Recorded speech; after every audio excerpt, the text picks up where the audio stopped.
within the apparatus that we've got here. We'll start with the introductions first. I'm County Councillor Ruth Edwards, Chair of the Planning Committee, and to my right... Peter Clark, and I'm the Vice Chairman. Robert Tranter, Solicitor, Head of Legal Services and Monitoring Officer here at Monmouthshire County Council, and I'm the Legal Advisor to this committee. Philip Thomas, Development Services Manager with Monmouthshire County Council. Mark Hand, Head of Planning, Housing and Place Shaping.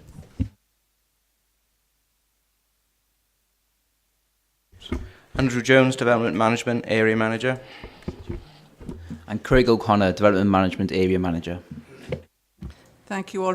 Just to remind you all that we are live streaming, but Mark also wishes to introduce a couple of new members to the team that are with us now again today.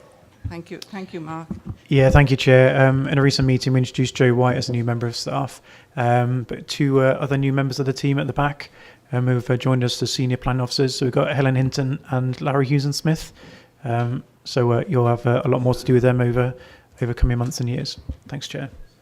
Right, thank you all very much, and thank you and welcome to you back at the back. If any of you can't hear well enough at the back, please raise your hand, because sometimes the acoustics aren't that good in here.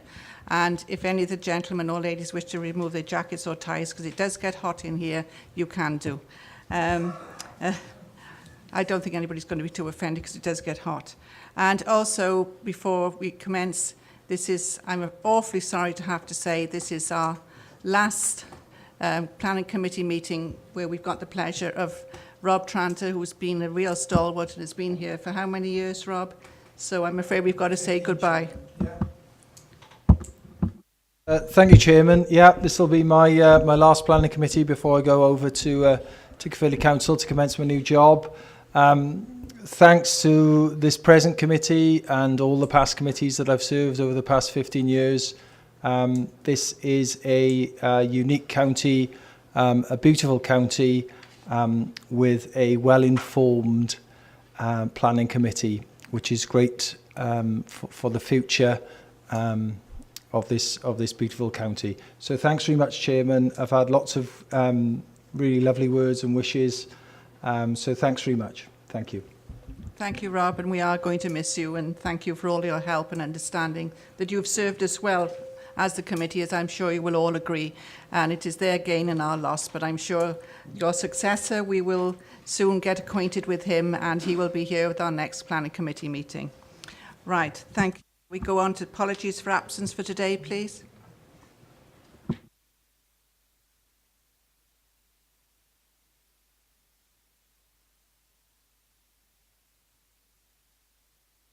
Thank you, Nicola. Have you no microphone or? No, it's missing. Oh, right. Well, I expect we'll manage. Declarations of interest, please. I've got one myself, and I shall leave the chamber, and my vice chair will do that application, and that is 00695. Okay, Rob? Right, thank you. Now we'll confirm the minutes of the last committee meeting. Is there any question? Otherwise, I shall take them as read if somebody's wished to move, and I could have a show of hands for approval, please. All approval? Right, thank you very much indeed. Now, we'll go not on the agenda as it's item in front of you. The first application we'll take is 00138, and this is Great Oak, Brunwyn. Okay, thank you, Madam Chair. So this application 00138 relates to a parcel of land located along Boxbush Road in Brunwyn. If we can just familiar ourselves with the site photographs.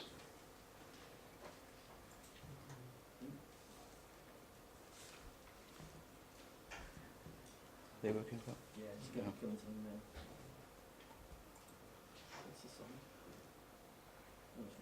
oh, apologies.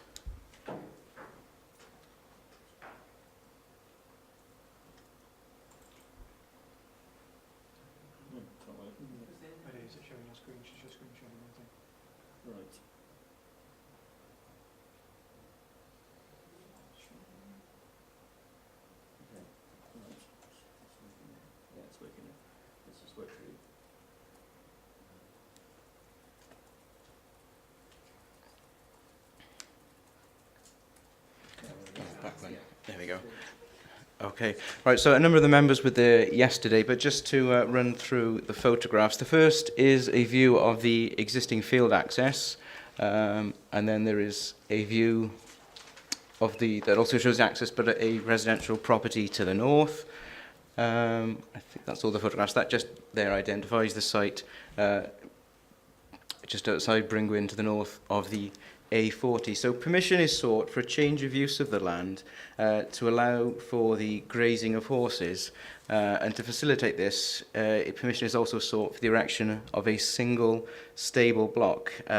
This would measure approximately 17.5 metres by 16.6 metres.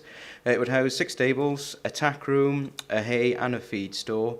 The application as originally submitted was for 2 separate stables that would have included an additional building in the parcel of land to the west with the track there continuing through. But that has been amalgamated to 1 building following officer negotiation.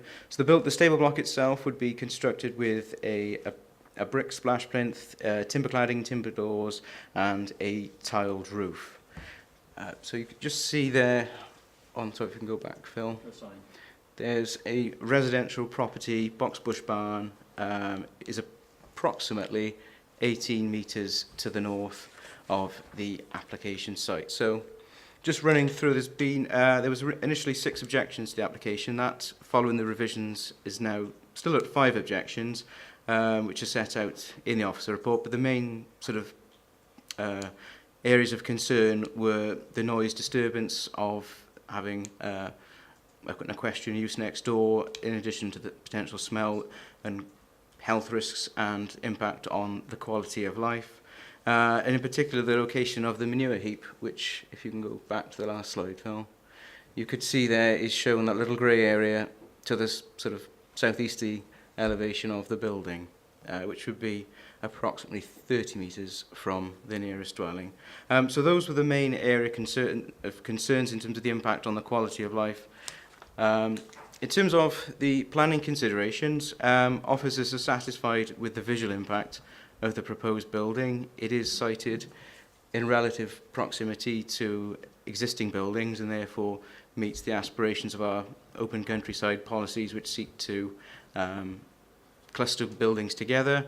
Obviously, this has been further enhanced by the reduction from 2 buildings to 1. In terms of the impact on residential amenity, mindful of residents' concerns, and a considerable concern being raised with regard to the location of the muck heap. Given this distance of approximately 30 metres, officers are satisfied that distance is sufficient to not cause unacceptable harm to residential amenity. So therefore, in conclusion, subject to the conditions set out in the report, which would also cover no external lighting, and also ensuring that it is not used for commercial premises, it is only a private equestrian use. The application is put to members with the recommendation to approve. Thank you for that summary on all of that, and most members were there yesterday. I'm just wondering who first wants to comment. Councillor Power first, please. Then I'll Thank you, take Councillor Chairman. Murphy. I've no problem with this planning, except that I wonder, is it possible that it could be moved? If you look on the map, you've got the word box, something or other farm, Boxbush Farm. If it could be moved to that, just the end of that, go back a bit further up. Now that way, that's right, yeah. If it could be moved to about that distance with a bit of a road along under the hedge, because it would put it further away from the residential properties and would reduce they're worried about the smell, and it would reduce that. And I wonder if that's at all possible, and would that be better? But I'm quite happy with the application, but I just wondered whether that might ease some of the problems. Thank you. Sorry, it's been remiss of me. I've started with the committee commenting first of all, but we do have an objector that wishes to speak. I believe someone is sat back there. Could you please take the stand up? Then you have 4 minutes to state your case, please. Yes, please, at the lectern.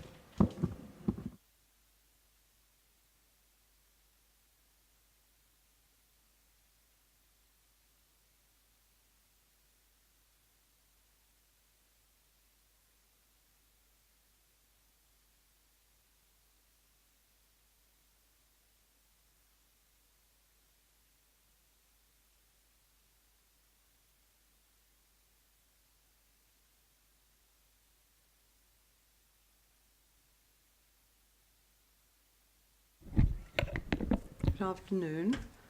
I have submitted an objection to the proposal for the following reasons, echoing also Lanarth Community Council, who've recommended refusal. My home is at Box Barn, which is situated in a small rural area on Great Oak Road, Brunwyn, and built by my son and I 3 years ago. However, the description of the property in the proposal is my house is described as some farm buildings. So I think that was a mistake. The current proposal on the field next to Box Barn, referred to as number 1 Great Oak Road, is for a block of stables to be built to house 6 horses with tack and storage rooms attached, plus space for manure storage. This building is to be sited approximately 20 meters from my kitchen window, with it associated noise, smells and flies and health issues. There is no arrangement mentioned for husbandry, suggesting staff grooms attending at different hours, questioning security and disturbance in this peaceful place, which I and neighbours enjoy. Nor is there any mention of drainage or removal of waste. A large gateway is proposed to replace a generous one built in 2013 to be sited side by side with Box Barn Gateway, therefore changing from a grassy agricultural gateway to one of industrial appearance, not consistent with the area. A very narrow section of Great Oak Road, on which the northern fence hedge of number 1 lies, is prone to cars backing up regularly due to large vehicles, number 83 bus, refuse trucks and tractors. I observe this from my kitchen window regularly. The addition of horse transporters will add to this congestion. The deciduous hedge we planted on our boundary becomes vulnerable as no provision is made for in the proposal for its protection. I am shocked that in fact people think that 6 horses can be so close to my home, but I understand the law provides for peaceful enjoyment and respect for private family life, and ask for a refusal of this proposal. Thank you. Thank you very much indeed.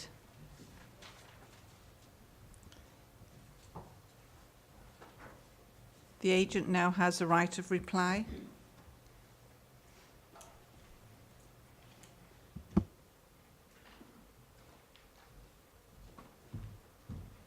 Thank you. Please state your name, and you also have 4 minutes. Thank you.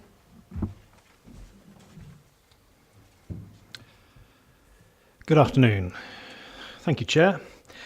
I am Nathaniel Green from Green Planning Studio, and I am speaking on behalf of our client, Mr. Williams, in support of this application. This committee is here to decide the matter before you and should be decided on planning issues only. This application is for the grazing of horses and the associated stables and is recommended for approval subject to conditions. The development comprises 6 loose boxes, a hay store and a tack room. The principle of siting stables in the open countryside should not be contentious, and indeed your case officer considers it acceptable at paragraph 5.1.1 and goes on to say that the form, bulk, size and scale is in keeping with the area. The proposed stables will be located adjacent to, but not against, a high hedge that borders Great Oak Farm Cottages Lane. There is a recent planted hedge that runs along the boundary with Box Bush Barn, which is in that property's control. The design and materials are designed to respect the character and appearance of this rural location with timber-cladded walls and plain tile roof. To the south lies the A40, and high vegetation makes any visual intrusion highly unlikely in either direction. The design, which has been revised at the suggestion of the case officer, has the muck heap sited to cause no visual or odorous effects to the occupants of Box Bush Barn, The muck heap is 40 metres away from this property and out of sight, and 45 metres away from the neighbouring property of the Box Bush. But, be that as it may, these stables and the associated uses are a rural activity in a rural location, and any sights and smells associated with those uses are perfectly normal. They are designed under the British Horse Society's guidelines that, while being guidelines, are considered authoritative by planners and inspectors. The intended use is entirely private. The Highways Department is satisfied that the entrance as designed will not be detrimental to highway safety or conflict with transportation policy. Indeed, the proposed plan shows an improved entrance that will allow a vehicle and trailer to pull off the road completely before using the gate, thus improving the safety of the existing arrangement. Your officer also considers that the application assists the well-being of future generations through sustainable development. This accords with Section 8 of the WBFG Act. Concerns have been raised by third parties regarding the potential for noise. As far as noise is concerned, all of these buildings and properties lie within 150 metres of the A40, which, according to the Department of Transport's 2017 figures, saw 4.9 million vehicle movements on that stretch of road, including nearly 500,000 HGVs. There are no ecological impacts. The recommendation for approval comes with 4 conditions, and our client, Mr. Williams, is happy to comply with all of those. This development complies with policies S13, S17, DES1, EP1, LC1, LC5 and NE1. On this basis, I urge you to approve this application. Thank you. Thank you very much, Mr. Green. Sorry, I will now take comments. Councillor Murphy. Yeah, thank you, Chair. And I'd like to pick up on the comment that Councillor Powell raised earlier on. Having attended the site yesterday, I've got no problems whatsoever with the design, shape, materials, or any other part of this application, other than the fact that despite the assurances over measurements, experience has told us in other situations that there will be a problem with regards to smell, flies and other disturbance to the neighbouring household. And I would like to see the construction actually move further down the site with perhaps a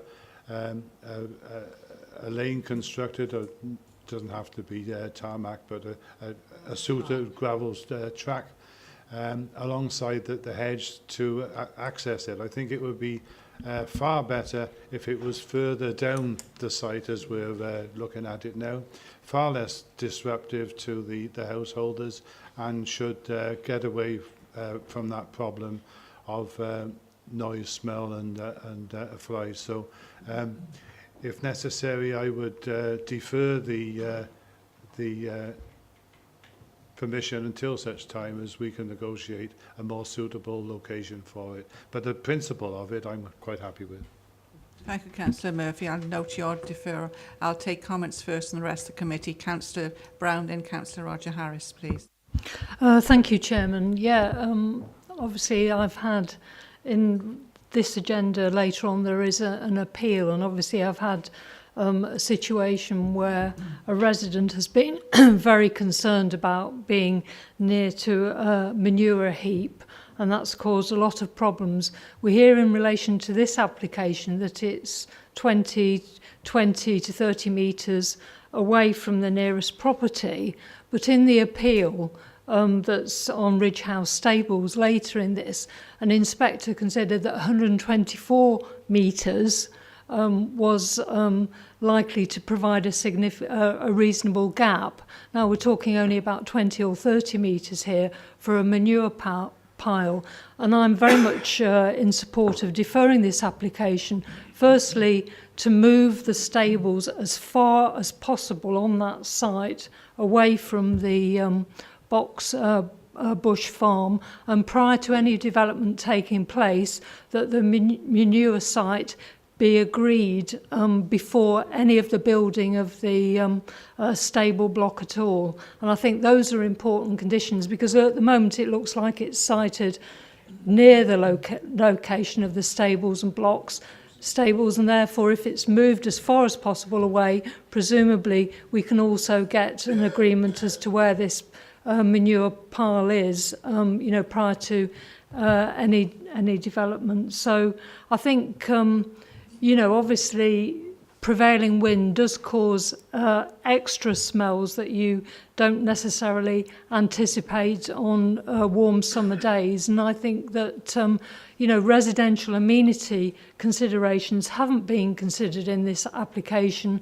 And I really believe that they should actually be so. And I think we should learn from the experience of other applications where this hasn't been agreed prior to any development at all being carried out. And I think we need to learn the lesson of that to get a properly drafted condition that's enforceable in terms of the site and location of the manure heap. And hopefully the other thing that was mentioned, and I don't know whether or not any conditions would need to be imposed with regard to when this is actually being built, or its hours of usage because of any disturbance in relation to neighbouring properties. And again, I think that's a consideration that needs to be given if the application is deferred. The other question I'd like to ask is, it says in the conditions, development shall not be used for commercial purposes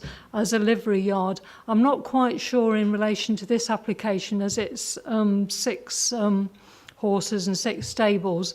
Is this a personal planning consent or not? So I'm not quite clear why there is that wording in relation to one of the conditions, and perhaps the officers could clarify that. Thank you. Andrew can answer that, Councillor Brown, because I think it was stated it was a private use. Sorry, thank you, Chair. Yeah, just to confirm on your last point, Councillor Brown, it is a personal permission. It's not for commercial use. It would be the applicant's own use.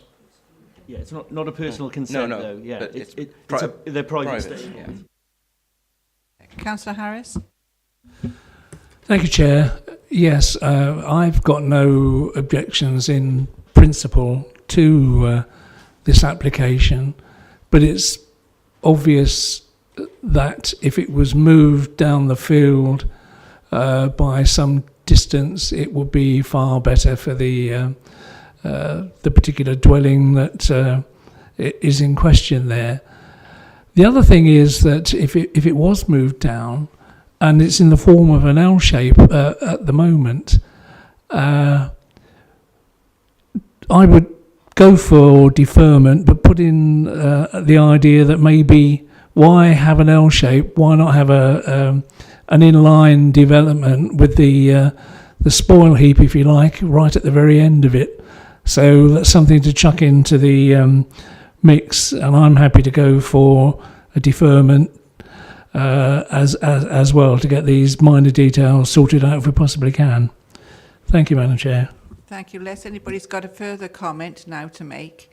Several now have asked for a deferment. So it has been proposed by Councillor Murphy for deferment. Do you have a second for deferment? Councillor Brown.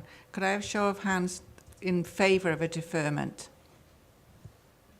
That's unanimous. That's carried. Nobody's against that then? Right, thank you. Is that okay with you, Andrew? Yeah. Right, thank you. So we'll now liaison with the applicant. Thank you.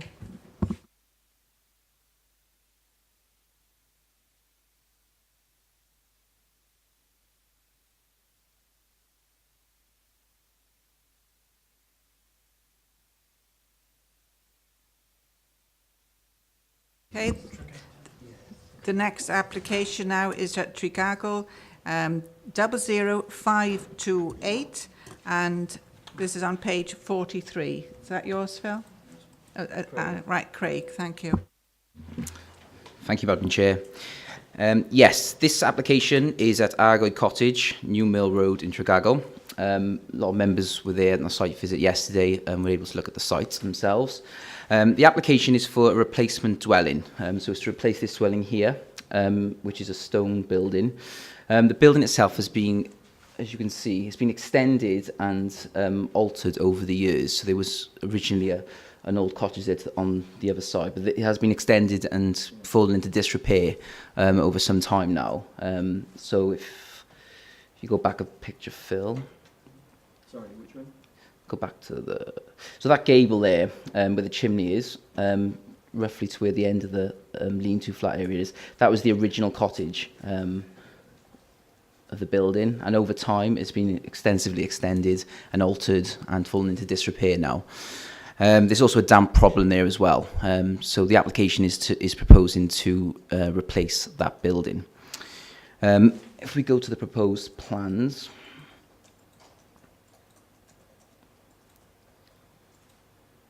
So these are all the existing plans of the existing developments. You can see where that block of flat roof extension has been given to the building, which has changed its character and appearance completely. So this is the proposal to replace the building. So the actual siting of the dwelling would change. We move further to the south, and the proposal is to have a Welsh long cottage. So the rough dimensions of the building would be 60 metres approximately in length and about 6 metres in depth. And this is the ground floor plan, as you can see. So there's quite modest living room, dining room, kitchen with attached garage and porch, WC and utility. And it's a 3-bedroom house, so this is the first floor plan showing the arrangement, the internal arrangement. If you look at the elevations, please, Phil. That plan, go back to the site plan, that is the location of the site. So if you look to the north, and that is where that building is at the moment, the existing house. So it's been moved to the south further, and then this is where the building would occupy. The application, as well as proposing to replace the dwelling, is also looking to retain the original. So the original cottage that was part of the existing house would be retained. Now this has been a recommendation of the officers really to help with ecology. So the first floor would be to help ecology to maintain the mitigation, and also as a nod to the historical character and culture of the area and how the architecture was developed. So it's a very small building. It's 5.25 metres in length and approximately 3 metres in depth. So it is a small sort of element to the building, and it would be retained as an auxiliary and secondary element to this, so for domestic storage and for the applicants to use in that manner. It's certainly not another building. There's only one dwelling proposed on the site. This would be an auxiliary element of that. So the application is proposing to actually retain that. If we look at the elevations, Phil, so this is the view from the road where members looked at the site yesterday. In the front there is a stone wall, traditional stone wall, which would be retained as part of the development. And this Welsh longhouse design takes its sort of character from that, and it uses a very high level of materials, so high level of stone, local stone, slate, natural slate, timber casement windows. So it's using traditional materials on a traditional form design. So it's a high standard of design and high standard of materials as well. So it's using a high palette there. So that is what the application is for. As outlined in the report, there has been local objections from the local community council and also from a neighbouring party with regards to the size and the scale of the proposed dwelling.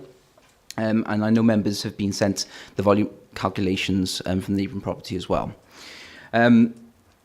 When officers have looked at this application, the overall thing we're looking at is the visual appearance and the impact the dwelling is having on the rural landscape and the Wye Valley area of outstanding natural beauty, and if it's considered to be harmful. There's been a lot of reference to the guidance, the supplementary planning guidance for policy H5 and H6, and it's worth noting that this is guidance in terms of how people should be looking at extensions and volume. The main test is it considered that this particular proposal is harmful to the rural landscape? And I think that's what members and what officers have assessed this on, or what officers have assessed this on to date, is it harmful to the landscape? And as outlined in the report, officers do not feel that this traditional design and use of materials is harmful to the landscape. So the neighbouring party and the community council do have concerns with the volume and the amount of extensions and the scale of the proposed building. And the actual building itself could be reduced, so we could separate the garage off from the building. We could also separate the porch, loose elements of the porch, and also go for a rendered material, which is less thickness on the walls. And all of this is outlined in the report in terms of where the volume has come from for this particular development. But what officers are looking at is whether the actual development in front of you is harmful to the rural landscape. And on balance, looking at the design, look at the way it works with the stone wall at the front, how it's the landscaping around the site, how it's viewed from vantage points. We've assessed that it wouldn't have a harmful impact on the landscape. You'll also notice in your late correspondence that the Wye Valley Area Outstanding Attributed Officer has actually commented on the application. They've assessed it and they don't have any concerns with the development. They're happy with the scale and the mass of this proposal in front of you. So for the reasons outlined in the report, we do feel that the proposal is acceptable. In the list of conditions which are recommended to members, we are being stringent in terms of extensions and removing any permitted development for any further extensions to the building. The cottage, which is to be retained as part of an auxiliary element, would only be used for their auxiliary use, so for domestic storage and for the back loft. And also the garage, which is attached to the building, would be conditioned so that it can't be for living accommodation and only for the parking of motor vehicles. So on balance, we feel that the scale and the mass of this replacement dwelling is acceptable. The design is of a high standard and the palette of materials is traditional and appropriate for the Wye Valley AUMB. So we are recommending approval subject to conditions outlined in the report.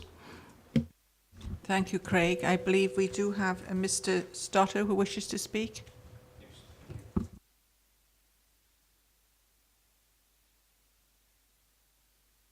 You have 4 minutes. Okay, thank you. Good afternoon. I'm Larry Stoter, Community Councillor. I'm speaking on behalf of TUCC. Thank you for giving me the opportunity to speak. Unfortunately, Jeremy Hart, the immediate neighbour at Little Argoyd, just above this property, is not unable to attend. However, I presume you've seen his recent letters and detailed calculations. We have had a look at those and support those calculations. Whilst there are a number of objections to this application, we feel there are probably 3 that are key. The first is that this is a large development. It's a 2-storey house, and we feel it is overwhelming and intrusive onto the general landscape. It's an attractive house, it's well designed, it's too big, and in its present position as well, it does have clear views into the neighbour Mr. Hart's property and into some of the rooms of his house. Secondly, we really don't see this as a replacement dwelling. Quite a significant proportion of the existing dwelling is retained. Something like 20% of the total existing dwelling is retained. Something like 25% of the habitable existing dwelling is retained. It really isn't a replacement. Thirdly, and perhaps the greatest issue, is the size of the new development. There is considerable dispute between TUCC and Mr. Hart, the neighbour, and the architects as regard to the measurements and calculations. Even by the architect's own calculations, the proposed increase in size is 129%, which is right on the guideline. Mr. Hart's calculations, which I've had a look at and which we support, suggest at least 150% increase in size. And depending how you look at the calculations, those increases could be as much as 182%. It's a big building. There are also disputes on how the measurements are taken. So in some cases, for example, the slope of the land has not been taken into account. In some places, internal measurements have been used to calculate volumes. Yes, the new building's walls are thick, but surely it's the external volume which is important.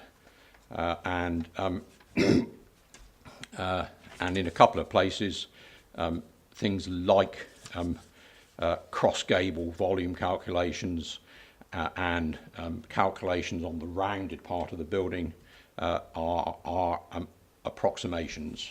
So we feel that this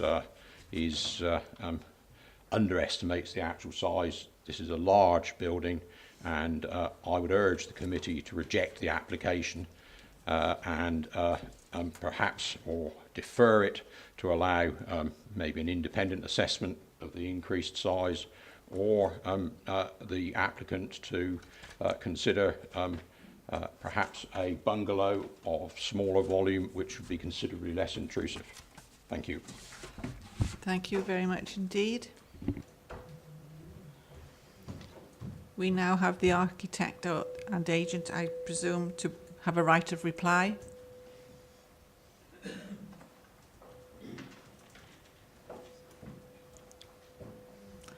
Please state your name and you've got 4 minutes, okay? Thank you.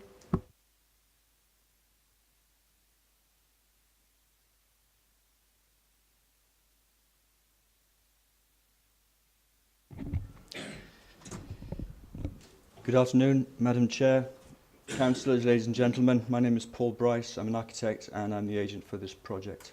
Argoed Cottage was a very nice little house at one point. I don't know whether it used to belong to the barn next door, but over the years the building has been extended. There are windows which are in a boundary wall overlooking the barn, and one of the walls is against the road and the ground floor of it is 1.4 metres below the road, and the other of the two walls, the four walls, is against the access track of the barn. So actually the windows in there are unsustainable because there are fire issues and overlooking issues. When my clients bought this property, they had planners, Joe Draper went to have a look as a pre-app, and they were looking at removing some of the inappropriate extensions and replacing them with better ones. And Joe Draper said, look, we're parked right against the corner of a large plot. This is really unsustainable as a dwelling because of the ownership of next door not being within the cottage anymore. So it was she that suggested to go for a replacement dwelling. I then measured the existing buildings, as I always do. I came up with volume calculations on the outsides of the walls and outsides of the roofs, as I always do. And then I designed the new building specifically aiming for a 30% addition. And so because of that, we got a living room that's 16'4" by 17 feet. We've got a kitchen dining room that's 16'4" by 23'6", and that's the two residential rooms on the ground floor. And then on the first floor, we've got a bedroom which is 16'4" by 10'2", 5 by 3.1 metres. The second bedroom of 16'4" or 5 metres by 2.8 metres of 9'2", and the third bedroom is 12'2" by 8'4". This is a modest dwelling. There's 2 bathrooms, 3 small bedrooms, and that's all these people want. They do not want a large house. They don't want a footballer's house here. We've removed we've dropped it down half a level so that you enter at ground floor level and go down half a flight, so that the building is sunk into the ground by half a story. The main wall of the house is more than 5 metres from the road, so the tiny windows that are in the walls that face the road, which serve the bathrooms and 1 bedroom, they're only 0.6 metres by 0.9 metres, and strangely enough, they're opposite the garage of the house over the road, not the house. We specifically moved the building away from where the bulk of the building is now, because that's what faces the house over the road, Little Argoed, and we thought it would help the people in Argoed Barn. It would help the people in Little Argoed over the road by dropping the what we believe is a modest dwelling into the ground a bit and moving it away from all of the other dwellings. The reason for adding the garage is because I'm a big fan of having holistic applications and not having separate garages plonked around just to get planning for a house. I think this is a well-appointed scheme. Somewhere between 5 and 7% of the volume that we've used is on the stone cladding and the steepness of the pitch that we've used. because we wanted it to be a proper, appropriate, traditional vernacular house in the area. I'm not an ego architect. I like to for my buildings to sit in the environment, and within a few years become much loved and much appropriate buildings in the environment. I'm not looking to ruin anybody's life. These people just want to move into a small, modest, well-appointed house, and so I would urge you to let this through, because otherwise it's just architecture and planning by numbers. It's around about the 130%. I don't know whether, you know, I could keep calculating it, they could keep calculating it, but unless we look at the house and what's in it, if we make it smaller, it's going to be a dwelling that's not really appropriate for modern use. So I think it's a decent size. I think it's modest. Could you please wind up? You've had your 4 minutes. So I urge you to approve it. Thank you very much.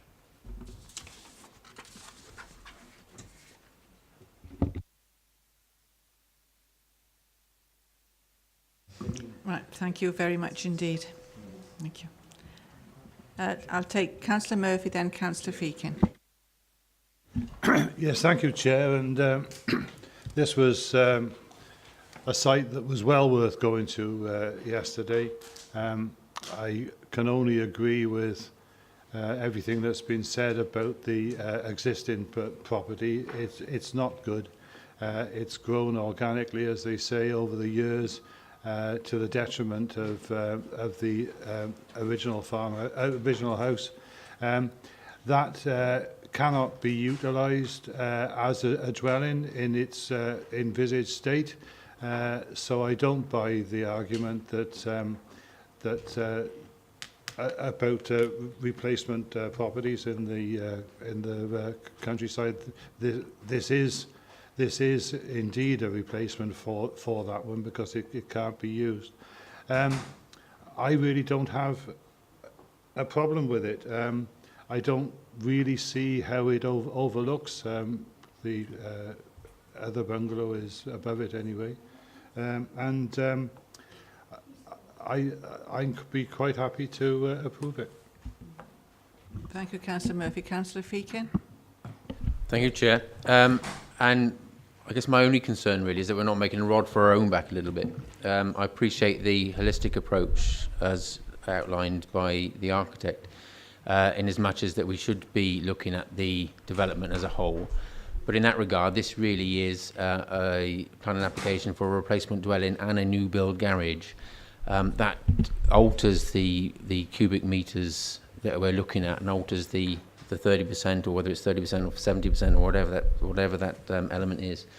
But my only concern would be that if we're allowing this development now, with the report written as it is, if we're not careful, we're going to find it very difficult to defend ourselves moving forward. If another application came through with a similar cubic dimensions for a replacement dwelling, based on this report, the garage should be excluded from this. The replacement dwelling should go through as a replacement dwelling, and the garage should be excluded as a new build garage to go alongside the replacement dwelling. And that means we, as ourselves as a committee, are preserving our position in line with our policies.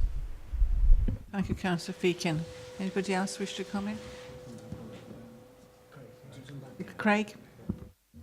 Just on that point with the garage, Councillor Feakins, so they could detach it by a centimetre, 2 centimetres, and in terms of our policy, it would be exempt from the volume calculations. So I think, well, what the officers have been working with the applicant to do is to future-proof this development. So they do need a carport, they need a garage, they need that space. So they could come in with the house now and then do it later on, and cumulatively come in with an application at a further date detaching the garage, and that would be excluded from any sort of volume allowance. In my presentation, I was trying to get over to the point is that we need to establish and weigh up what the visual harm is to that garage being attached to the longhouse is. Is it harmful to the rural landscape? And that would be the test. That's the test of the policy, really, of policy H5 and H6, is does this development harm the character and appearance of the rural landscape? And in terms of how it would affect other developments in the future, I know it's typical for planning officer to say this, but every case is dealt with on its merits, and it would have to be looked at. And the guidance notes are there to support policy making decisions, and they are there to help us in terms of the volume calculations. But every case needs to be looked at whether that development is harmful. So it could be that a higher percentage is acceptable in that area, in that particular site, because of the landscaping, because of the topography of the land, but all that needs to be taken into account. And that's what officers have done with this particular application, is they've assessed it and reviewed it in line with the AONB officer as well, who's also had a look at it, and the scale and mass is acceptable in this particular instance. That's not saying it wouldn't in the future, and the guidance is there to help us. Thank you. Councillor Davis?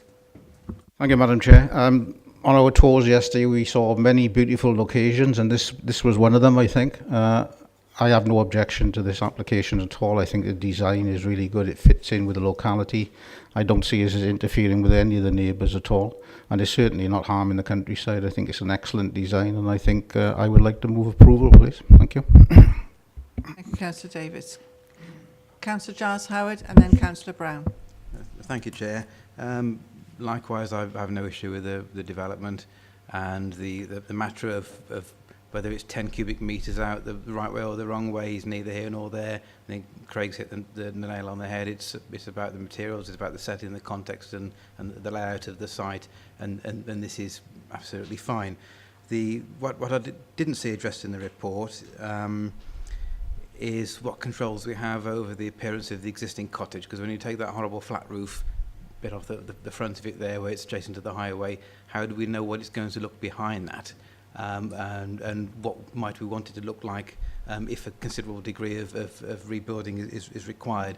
And the second point then, I note there's in the report there, or I can't remember if it was a condition that it be retained as ancillary to the enjoyment of the dwelling house, or however you phrased it. Do we have any plans for the use of the floor space other than the inclusion of the back loft? So could it become, example, an annex, and we'll be happy for it to be so? Thank you, Councillor Howard. Do you wish to comment on that, please, Craig?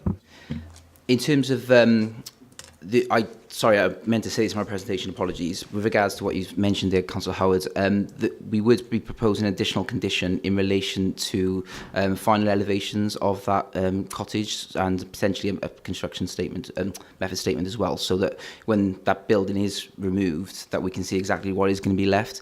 And the condition is that it would be auxiliary element. I'll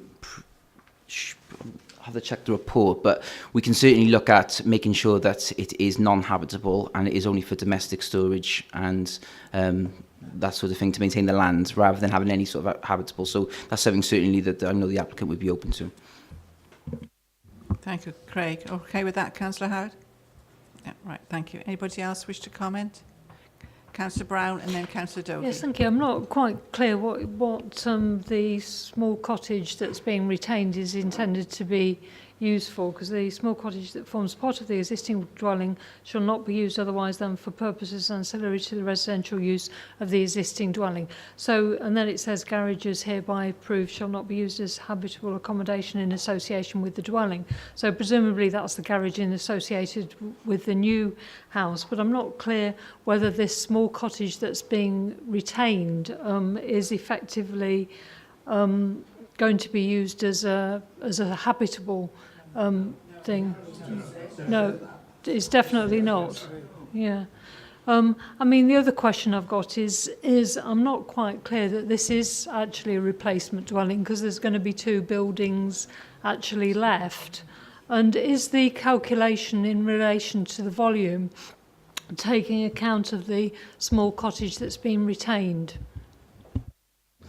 So in terms of there are cottages being left, I think it's best not to call it a cottage. It's going to be an auxiliary building, so it is an outbuilding for all intents and purposes. There's only one residential unit going to be on that site, so it is a replacement dwelling. That's how it's been dealt with in policy terms. That site will have one residential property. This building is being retained to be, albeit as a shed, an outbuilding, for domestic storage. That's what it would be conditioned up for not for habitable accommodation. So that would be the ground floor, and then the first floor is actually for a bat loft. So a section of that is going to be for the bat loft, for the ecology. So in terms of positive, looking at wildlife interest, it's a good thing, because that habitat is retained in the long term, and Natural Resources Wales are really happy with that. So that's that cottage. And you also mentioned the garage as part of the existing house, that would also be conditioned to be retained for the parking of motor vehicles. So that's not for living accommodation as well. So that would also, there's 2 separate things there to make sure that we are being tight in terms of the living accommodation. And then sorry, I forgot your final point in terms. It was effectively, obviously, you've got one building at the moment that you calculate in terms of volume, and the fact that you're leaving part of that building, does it mean that you take away the part that you're leaving to calculate the volume on that, or are you calculating the volume on the whole lot? That little I don't want to say cottage. It's not a cottage. It's going to be a stone shed, really, effectively, albeit it's going to look like a traditional cottage. That is excluded from any volume allowance. That is in accordance with policy. So that's what is similar to the attached garage. So if you detach an outbuilding in your residential curtilage, it's looked at on a scale and its design rather than its actual size. So that's excluded from any volume. But it wouldn't be for living accommodation because we'd condition that up. It would only be for domestic storage and for the back loft on the first floor. So it's a secondary part of the whole site. So just to clarify, what you're saying is effectively the volume is, you've got the whole building that's existing at the moment, and you effectively take the volume of the small cottage off the calculation in terms of the rest of the volume, and that's the rest of the volume that you use to calculate. Is that right? No, so that volume, the whole volume of the existing building has been used in terms of the calculations. And the guidance, yes, but that isn't included within the proposed because that is a shared outbuilding element of it. So it's been retained, and it's been retained as an architectural nod to the history and culture of the Wye Valley OMB. I know we've discussed this with members before in the past about retaining some of our traditional buildings where we can, really, and this is one of those situations. It's not of an intrinsic character to maintain as a whole building, but that part of it might be worth retaining it, and that's what we're looking to do. Yeah, thank you for clarifying that, because I just think that the condition 4 doesn't actually make that quite clear. So I just wondered whether you ought to actually add on and shall not be used, not only the garage not used as habitable accommodation, but condition 4 should say ancillary to the residential use of the existing dwelling and shall not be used as habitable accommodation in association with the dwelling, because I didn't quite get that this small cottage wasn't going to be used for habitable accommodation, and I'm happy with the application because it's not, but that's not what your condition says. Thank you. Perpetuity, wasn't it? Yeah, I'm happy. Well, more than happy to comply with that. So there'll be domestic storage. Yeah, so I'm happy to agree that via the panel. Maybe that's the suggestion. In addition to the condition I mentioned about the elevations of the cottage as well. If it's any help to you, Craig, the agent has raised his hand if you want any more clarity on that. Yeah, happy, Paul. Yes. Madam Chair, I just wanted to say that the original pre-application inquiry came in and we were demolishing the old cottage, and we were asked very nicely by the council to keep it and restore it. And now my clients have said that they will restore it back to its original state, and they're going to use it as a garden shed and a barbecue room. It's an outside building, yes. Yeah, thank you. Thank you very much for that. Councillor Harris. Thank you, Madam Chair. My point has just been answered twice, so I'm happy. Thank you. Anybody else wish to comment? Councillor Dovey, sorry. That's all right. Chairman, I'm a sort of withdrawing person. People don't notice I'm here, really. I'm really pleased about this dwelling. It's one of the few dwellings that has a description, and it actually comes and delivers what it says on the tin. We get so many things that are put before us with a description, and when you actually see what is proposed, it is far from what you expect. I think this is right. I think the choice of materials are right. I think the proportions are right. I think that the garage being part of the building is right rather than something that is stuck out separately. I think the design is thoughtful. I think it tells a story, something about heritage in it. I think it's one of the best designs that we have seen in front of us in terms of delivering what it sets out to do. I'm more than happy to support this. Thank you, Councillor Dovey. You almost sound like an estate agent there. I believe... a little different. I believe Councillor Murphy moved for approval, did you? And who seconded? Can we ensure, sorry, Chairman, can we ensure that that extra condition is amended? Craig would have made note of that at the you, time. yeah. Thank you. Councillor Feakin second. A show of hands for approval, please. Right, thank you all very much indeed. The next one on the agenda due to the speakers is 00769, and this is Chepstow Road, Raglan.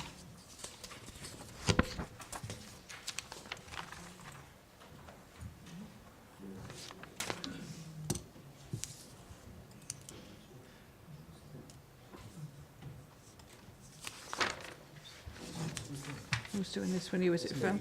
Right, thank you, Phil. Thank you, Chair.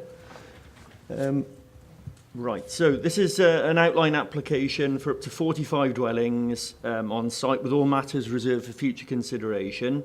The site is allocated in the local development plan for residential development, with Raglan being classified as a rural secondary settlement.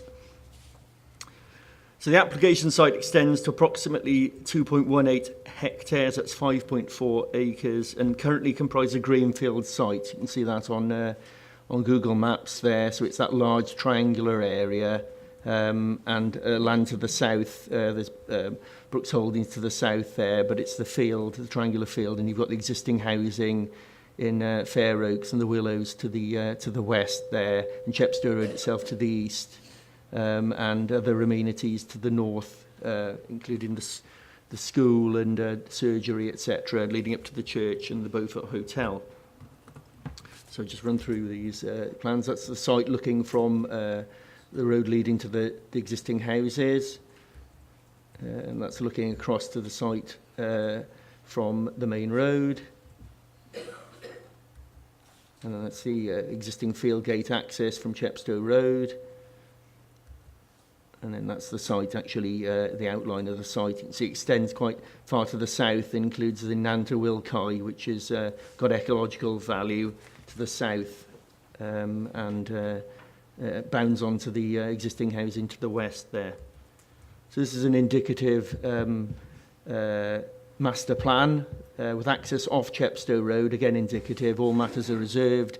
So there's a central spine access through the site with treed avenues and potential link-ups with the existing public rights-of-way that run through the existing housing estates. And then green infrastructure north and south and throughout the site, but particularly in the south where there'd be a corridor of area down by the Nanta Wilkai. That is actually floodplain, so it will need to be kept free of any built development. And there will also be blue and green infrastructure there, SUDs, to actually help reduce any likelihood of flood impact from this development as well. And then that's the GI strategy, again based very much on that earlier plan we saw. So, but creating linkages from this site to surrounding residential areas and the open countryside beyond, again with the access off Chepstow Road, but all indicative at this stage because it is an outline application, as I say, with all matters reserved. So I'll go back and leave it on that plan. So given the site benefits from an allocation in the LTP, the principle of residential development on the site is acceptable, and determination of the application should be focused on the technical details of the scheme having regard to the various policy requirements. As all matters are reserved, including access, the precise detail of the development has not yet been worked up. The illustrative master plan does, however, show how the different areas of the site could be developed in response to the constraints and opportunities presented by the site. This shows public open space to the northern and southern ends of the site and a primary central road running through the middle. This would be tree-lined, as I've said. A footpath link to and from the existing housing to the east. The public open space and the village facilities, such as the doctors and the school, are also shown, which is welcomed. The design and access statement submitted with the application states that it's anticipated that a range of house types will be provided in a mix of terraces, semi-detached and detached units with generous gardens. The development will feature typically two-storey dwellings, but with some single-storey, so bungalows, yes, and 2.5-storey homes in order to add variety and focal interest. The final mix of housing and the height of any dwellings will be determined at reserve matters stage. The development will be designed to reflect and complement the wider context of the village in terms of its overall architectural style, and will look to address the street frontage positively. As this is an outline application, as I've said, with all matters reserved, including access, details of the final number and location of the proposed dwellings has not been provided and therefore cannot be considered at this stage. However, the comments regarding the heights of the dwellings in relation to the existing housing to the east is noted, and similarly landscaping details will also be considered at reserve matter stage, which will include potential tree and hedge planting for screening between the existing and proposed developments. The connection to the existing footpath between the side and rear of a property on Fair Oaks and the rear gardens of the Willows is welcomed, as it will significantly benefit the wider community. However, it should be ensured that adequate screening or security is afforded to the existing dwellings that border it. Access is indicative, but a safe access can be formed off the Chepstow Road, and this would have been considered when the site was agreed to be allocated within the LDP by the LDP inspector. We have received late observations from the Council's Green Infrastructure team requesting additional conditions to secure green infrastructure. It's recommended that your officers are granted delegated powers to amend and add to the conditions set out in the report on the basis of the green infrastructure observations. Not all of the conditions recommended by the GI team would be necessary and would not meet the terms of the conditions circular, so your officers would need to work through these to set appropriate GI conditions, and members' consent to allow us some discretion on that is requested. The GI team also make a specific request for Section 106 contributions for recreational purposes in the locality, including a contribution to the proposed community hub and play provision on land opposite the site with linkages to the application site. The officer report summarises these under the term open space provision and management, but the specific contributions outlined by the GI team can be built into the Section 106 agreement to follow on from if members are minded to grant outline permission. So we would recommend approval subject to the Section 106 requirements as set out in the report. Thank you. Thank you very much for all that detail there, Phil, but we also have 3 people who want to speak on this application. I believe we have a local community councillor who wishes to speak.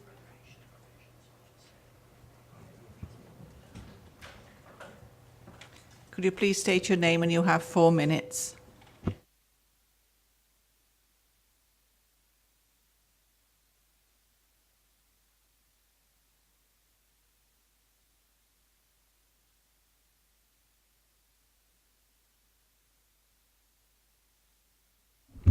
Is that better? My name is Brian Willott. I'm chair of the Raglan Community Council, and thank you for the opportunity to address this committee. The Community Council would wish to draw the committee's attention to the following points, having had a well-attended consultation meeting. The residents of Raglan do not object to having a reasonable number of new houses in the village, and there is a particular welcome for the Monmouthshire County Council's commitment to 35% affordable housing. However, a lot of people have a number of concerns about the use of this particular site, particularly with the number of houses, 45, that it is proposed to build. First, this site is prone to flooding. We've seen photos of flooding on both the neighbouring Chepstow Road and on this field. While we understand the thought has been put into this by those developing the proposals, effectively covering much of this site with concrete will increase flood level risk both for the new house owners and also for house owners in neighbouring roads. Owners of existing houses in the area already report difficulty in obtaining insurance. For the proposed development, insurance premiums are likely to be high and in the longer term may not be available at all. The flood risk is intensified by the suggested density of 45 properties on this site. This suggested density will also have an adverse effect on local wildlife. The ecological report shows considerable numbers of otters and various pipistrelle bats, both of which are protected species.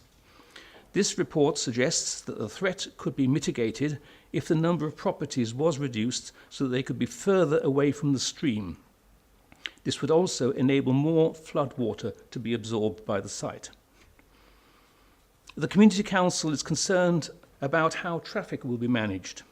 The exit onto Chepstow Road, close to Fair Oaks Road, will need careful engineering. Quite a lot of cars will be generated by this density of housing. It will increase traffic along Raglan High Street, as well as through the nearby residential street, which is already a rat run. And in the last 2 years, traffic flow past this site has been increased significantly by the development of Raglan Farm Park, just down the road, which can get in excess of some hundreds of visitors a day. Finally, there is the effect of the development on existing nearby properties, most of which are low-level or bungalows, and the general nature of buildings in the area. We would ask that the developers be asked to reduce the height of their tallest proposed buildings so that no building is over 2 stories.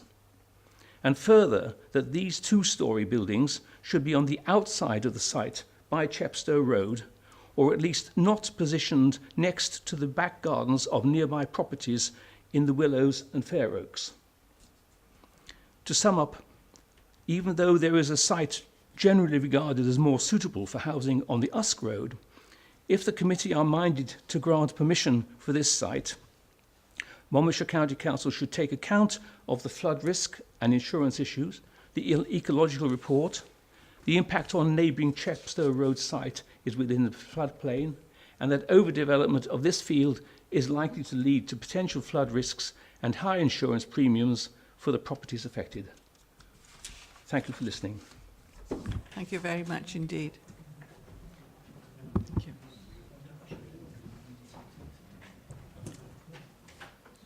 Thank you. We now have Mr. Graham Wilmot, is it, who wishes to speak?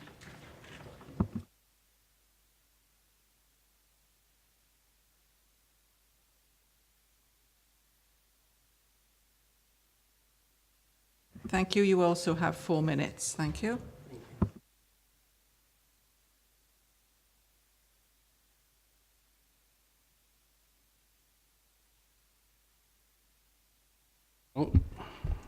Better?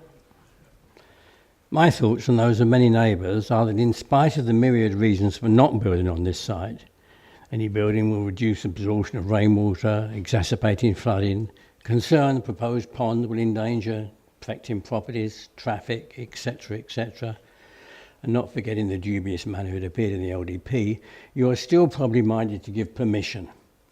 With that in mind, my opposition today is based mainly on the very high density of housing proposed. Although no detail is shown, it speaks of high density housing. Now, the housing surrounding this site are low to medium, and the proposal of a high density is not in keeping with the surrounding area.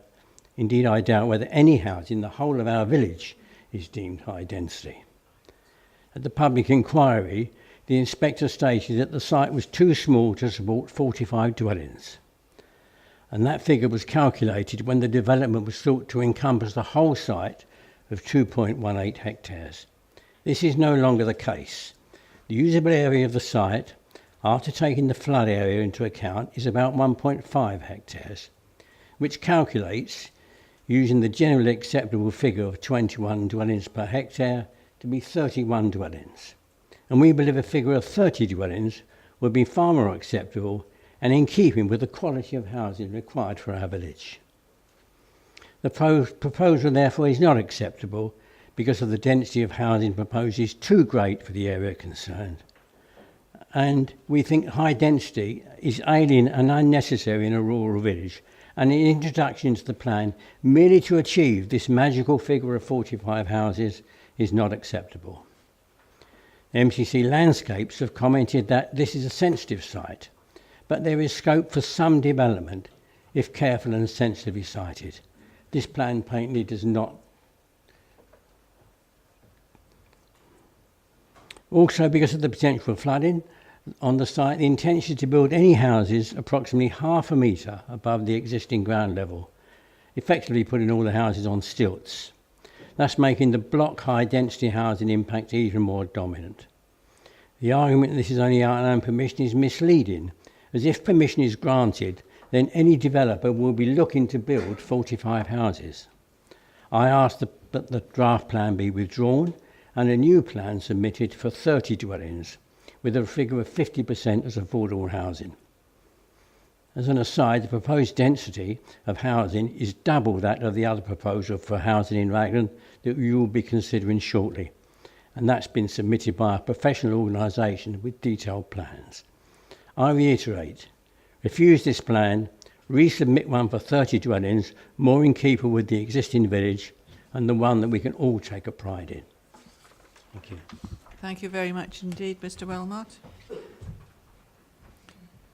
We now have a right of reply. Could you please state your name, and you also have 4 minutes. Thank you.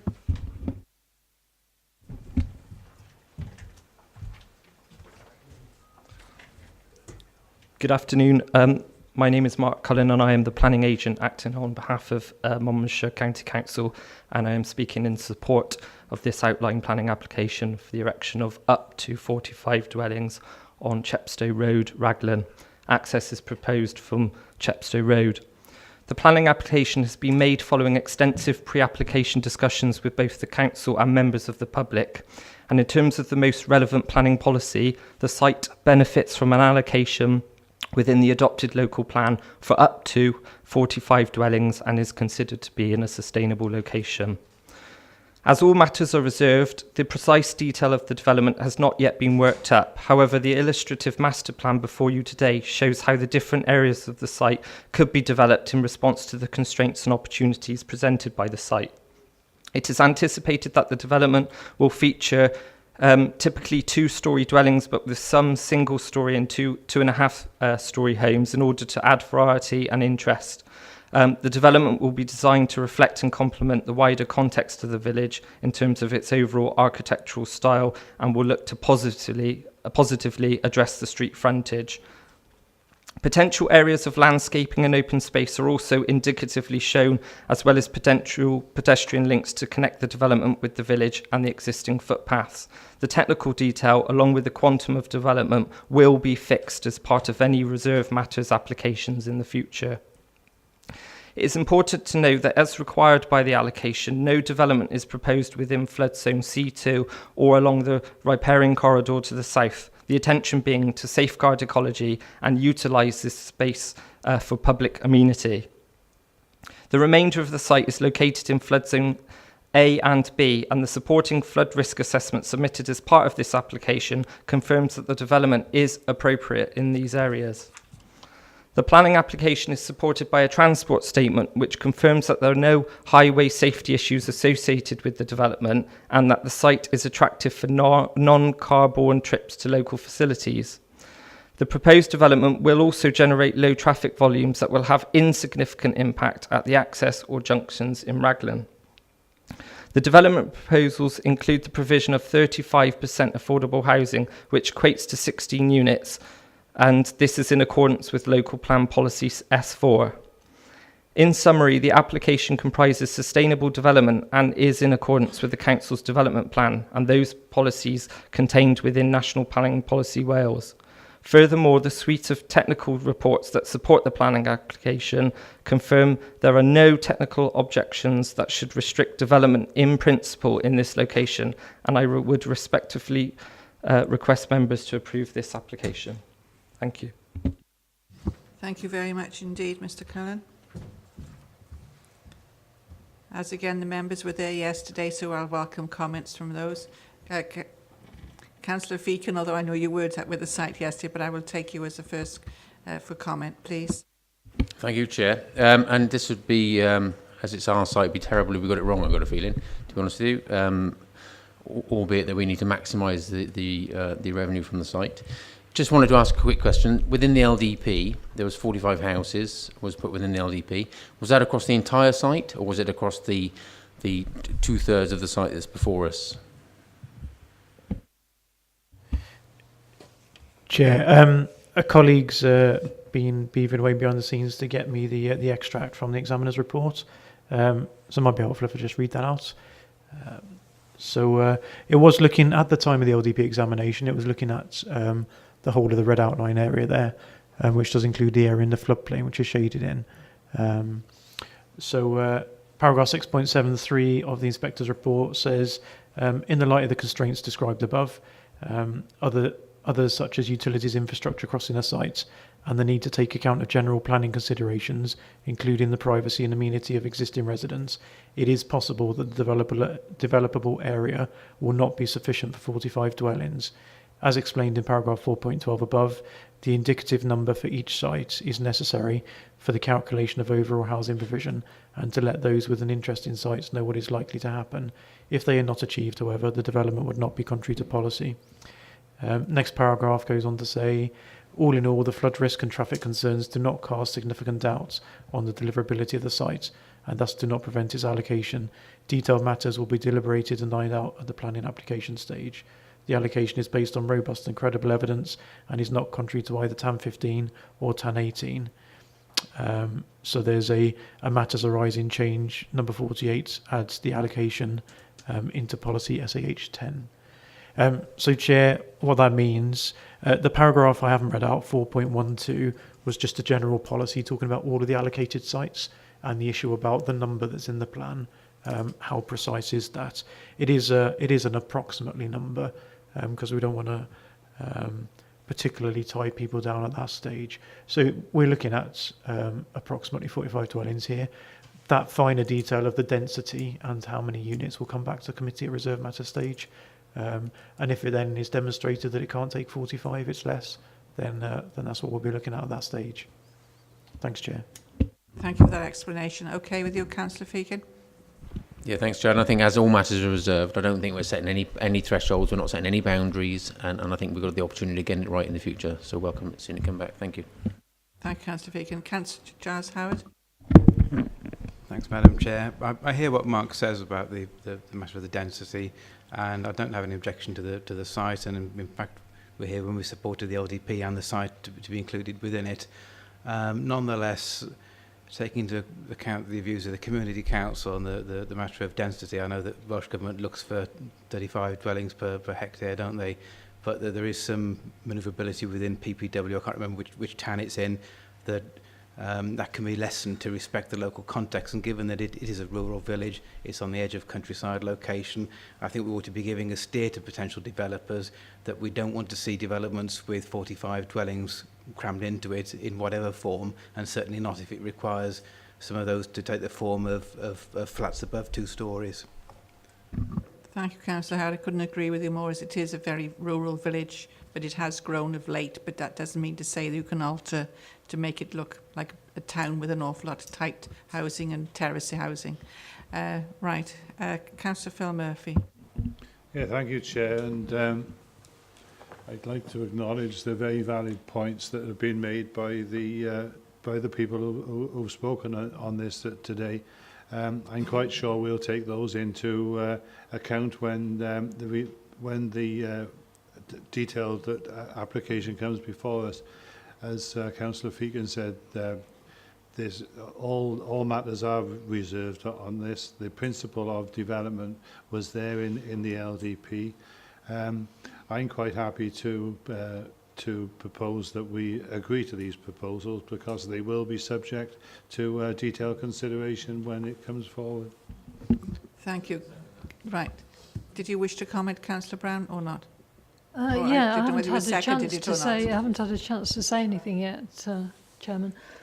Just commenting on the site in general. I mean, obviously the difficulty is saying, even on outline, that it's up to 45 dwellings tends to guide developers. And I just wondered whether there was any consideration at reserve matters as to how many bedrooms are per sort of dwelling, because obviously that would make a difference to, in a sense, the combined density, because I know obviously there's a need for, you know, one 2-bedroom bungalows and you know, maybe 1-bedroom starter homes and things like that. So I just wondered, in terms of the density, it depends how big these dwellings are as to how much you could reasonably put within the site. And obviously DES 1 does say that the design has to be within the contents in terms of its siting and mass and density and so forth.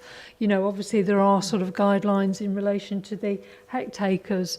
The other question I'd got was really in relation to the conditions that have been placed for the Water Board, because it seems as if some of the comments of the Water Board and the conditions put forward at this stage don't seem to have included all of the factors that have been mentioned by the Water Board. And I just wondered whether that was a matter that will be considered at the detailed stage or not. Because, for example, if you look at page, I think it's 68 or...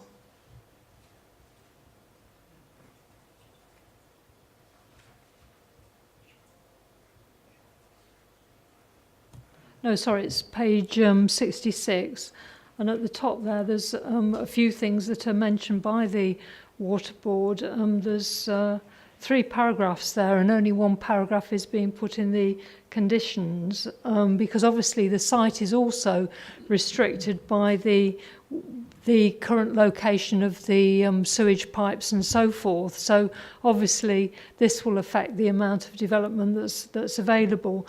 And I appreciate that the second and third paragraphs mentioned by the Water Board may be more what they're saying in terms of costings, but I think it would be important to add a sentence on to say the developer must consult with the Welsh Water Board before any development commences on site, and it doesn't actually include that within the conditions that have been stated at this current time.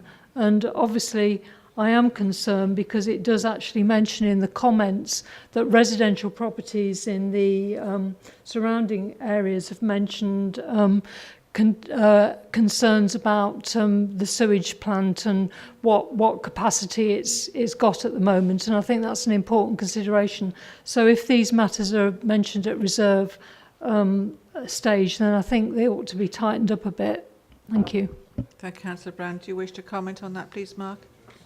Yeah, Chair, we'll have a look at the condition on drainage in more detail. There's 2 things that Welsh Water have asked for, so we'll relook at. They're very cleanly numbered, condition 1 and condition 2, from what I'm reading here. But we'll look at that. In terms of the point around how many dwellings, what size they are, the point that Councillor Brown makes is completely right, but that is what we look at reserve matter stage. You know, you could get 500 units on there if you had a tower block, but clearly that wouldn't be in keeping with the area. So we're not going anywhere near that. So yeah, but taking it back to a sensible level, if they're big 5-bed detached houses, there's going to be fewer of them than if they're smaller 2-bed units. So that detail dictates the layout and the number. And so all of that comes before us at reserve matter stage. So we're not tying it to it now. I think the initial point made was saying up to 45s gives developers an idea, but that's exactly the point. That's exactly what the inspector said the point is. Otherwise, it could be anything from 1 to 1,000. So it gives them a ballpark figure, but it is very much looking at the site constraints and the opportunities from the site. And that includes all the things like where do you put the access, where are any sewers on the site, and the amenity of existing residential properties, and the density character of the area. So those are things that will come before this committee in the next stage of the process. Thanks, Chair. Thank you, Mark. Quickly then, Councillor Brown. Yeah, because I've got others wishing to speak. your reassurance that you can check on because there's actually about 3 paragraphs mentioned from the Water Board, and obviously, you know, if there does need an extra sewage treatment plant or something like that, that does need to be taken into account. Thank you. There's a big one just down the road from there anyway. Yeah. Very big one. Chair, I met with Welsh Water recently and they've done upgrades throughout the county. The only area we've got an issue is Monmouth, so we're fine here. Councillor Powell, then Councillor Harris. Thank you, Chairman. I was just going to second Councillor Murphy's proposal. Thank you. Councillor Harris, do you wish to comment? No, I didn't have my hand up, Madam Chair, but I will do. I just find it sad that we spend most of our time trying to minimise the number of houses that we're building when we're desperately short of housing all over the place. I'd like to second Councillor Murphy's proposal that we approve this and get on with it. Thank you, Madam Chair. Thank you, Councillor Harris. It's already been seconded after Councillor Murphy by Councillor Powell. Could I have a show of hands for approval, please?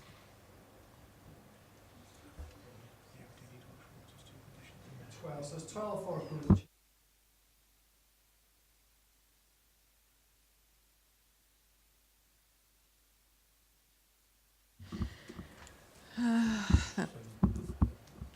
Next application is 00910, and this is on page 79, and this is the 3 field site, Main Road, Mega.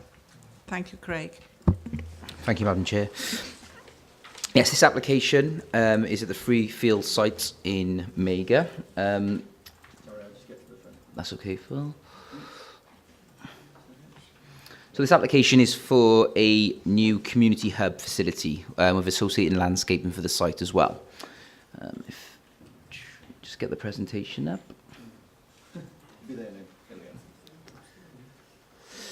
Yeah, so this is the site. So the site covers an area of about 1.74 hectares. It's to the south of the South Wales Railway Line, the embankment, and to the west of Millreen, with flood embankments on either side. And there's residential properties on the other side of the road as well. So the car park on the site is well established, been there since about 2008. Oh. It's in water. I'll let you get some water first.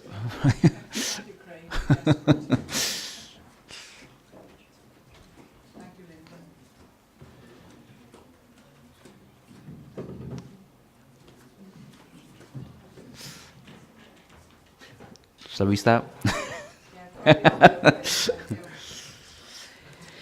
Yes, so the application is for a new community hub facility with associated landscaping. This site has a historical past consent for the community hub, which was passed in outline in 2008, with a reserve matters application also approved in 2009. And that was for a much bigger scheme, well, not much, but for a bigger scheme, for a bigger community hub. This scheme is a smaller scheme, but albeit, in my opinion, is a more appropriate design. So I said, it's 3 field sites. The car parking was established as part of the previous consent, and is there as on site as you were yesterday. The proposed new hub would be... It's a hot day. Would be located to the east of the existing car parking. So that is where Phil just mentioned there. The footprint of the building would be 90 metres by 28 metres.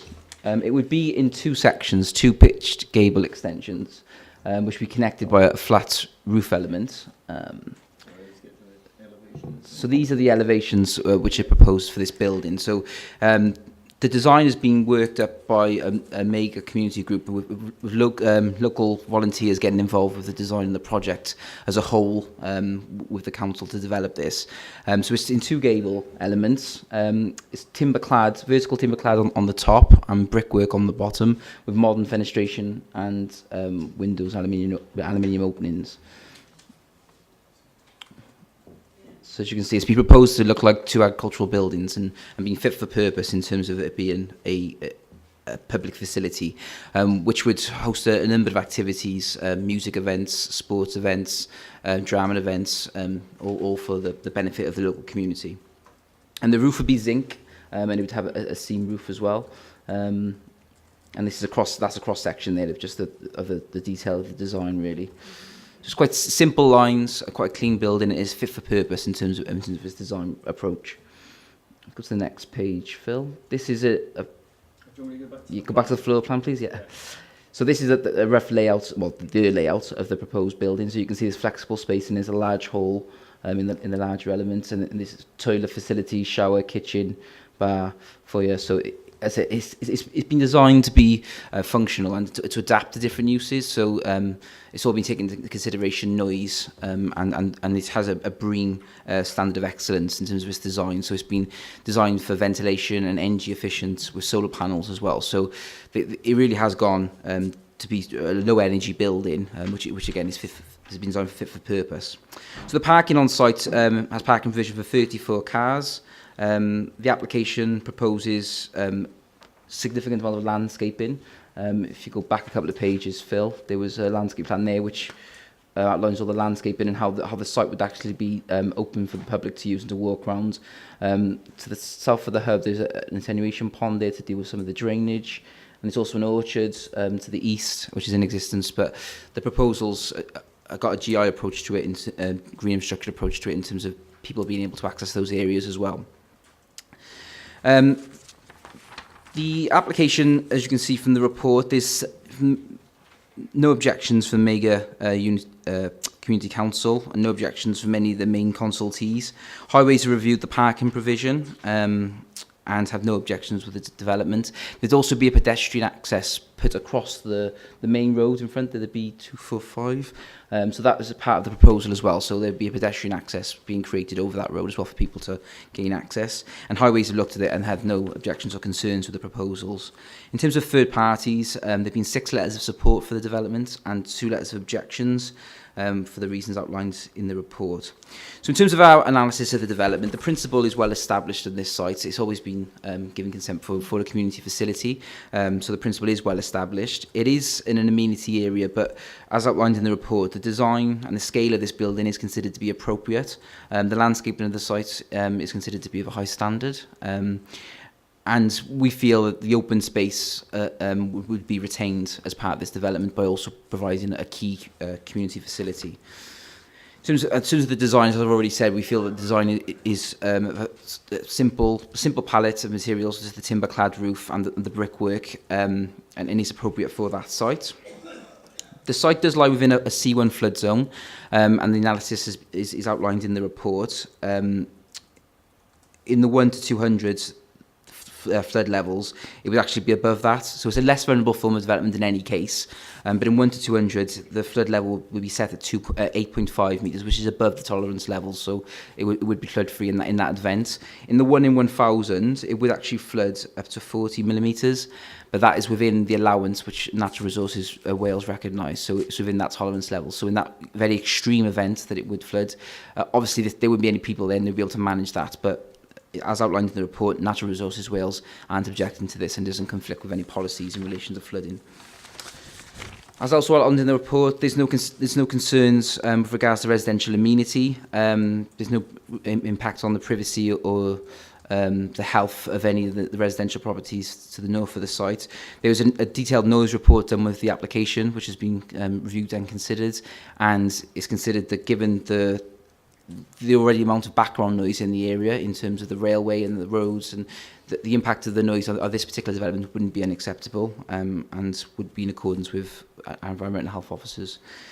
So for the reasons, the justification outlined in our report, we do feel that the proposed development is acceptable, and we are recommending that members approve this application to provide a sustainable community facility in that area with the conditions outlined in the report. Thank you very much for that very detailed report. As members were most there yesterday, but before we do the committee, I believe Councillor Murphy has a statement to read out on behalf of the local member who isn't a member of the community of the planning committee. Thank you, Councillor Murphy. Yes, thank you, Chair. And Councillor Dimmock has made a statement. She would have stood at the lectern there and delivered it herself. I've also received something similar from Councillor Taylor, whose ward adjoins this one. In fact, it's pretty well joint, isn't it, at this location? It's the same sentiment. So I'll just read what Councillor Dimmock has to say. Andy Mega has 6,000 residents, yet it still holds on to that wonderful village feel despite the number of new houses that have been built over recent years. Whilst the population has grown with new families moving into the area, the infrastructure and community facilities have not developed at the same pace. So it is not surprising that we are starting to encounter social problems within the community, such as ASB and loneliness. The population is due to increase even further as a result of the Rockfield Farm development of 266 houses, and should the proposed Vinegar Hill development go ahead, this will clearly further increase the population. As many more people want to move into this desirable area, its sense of strong community needs a positive boost. Mager and Undy Community Hub will help combat many of its problems. A place to bring the community together, building community spirit and installing a sense of belonging. A place for mums, babies and toddlers to meet, a central place where our youth can gather, where older people can meet, having much needed respite from being isolated and feeling lonely. And we know that loneliness and isolation is more prevalent in our rural communities. It pains me to say that there is nowhere for teenagers to go in Mager or Undy except for McDonald's at Mager Services. As I'm sure you will agree, this is not an appropriate environment for our youth to use as a meeting place night after night. For a number of reasons, the dark lane they walk to get there, we don't know who is visiting the services. Healthy diet, healthy diet is an issue when they're using McDonald's. I have to mention Mager Scouts, which is a little hidden gem within Mager. Did you know that they are full to capacity with over 100 children on the waiting list? Yes, that's 100 children waiting to join the Scouts and utilise this facility. If the hub goes ahead, there will be more capacity for children to join the activities, a place for faith groups to meet and much more. Building communities, providing activities, enhancing community engagement. It will have a strong working relationships with other local community services. The officers and the Much Committee, that's the group that's putting it together, have worked incredibly hard and really have thought of everything to ensure the hub is accessible to all. We have held several public consultations in Mager and Undy. All were well attended and the feedback was always positive, whether it was from new parents with young children or from residents that have lived here for many years. We're all very excited about the prospect of the community hub. I ask this committee to approve this planning application to enrich the lives of present and future residents in Undy and Mager. Thank you very much for all that detail again, Councillor Murphy. I'm sure Councillor Dimmock put everything into that, along with Councillor Taylor. Councillor Brown and then Councillor Jim Higginson, please. Yes, thank you, Chairman. Yes, I very much support this community hub development because, you know, the need for community meeting places, I think, is vastly underestimated, and I would certainly like to see this council have some form of supplementary guidance when the local development plan comes through, which would encourage such buildings and Section 106 contributions from developers for such, because they're so important to the local community, and I don't think I think their need, the social need, the need for a meeting place for people is vastly underestimated, and fully support this application. Just a couple of queries on detail. I just wondered why the conditions didn't mention anything about the water board or the pedestrian crossing that was mentioned by Highways, and just wondered why that wasn't included. Thank you. The condition on the pedestrian crossing then can't be occupied until that's in place, I think.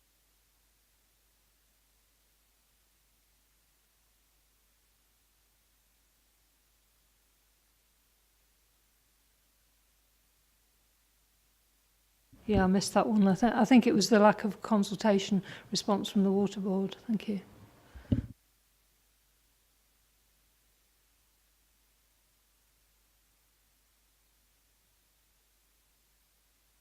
Yeah, the Water Board didn't look like they've commented on the application. That wouldn't be unusual if they haven't commented on this particular planning application.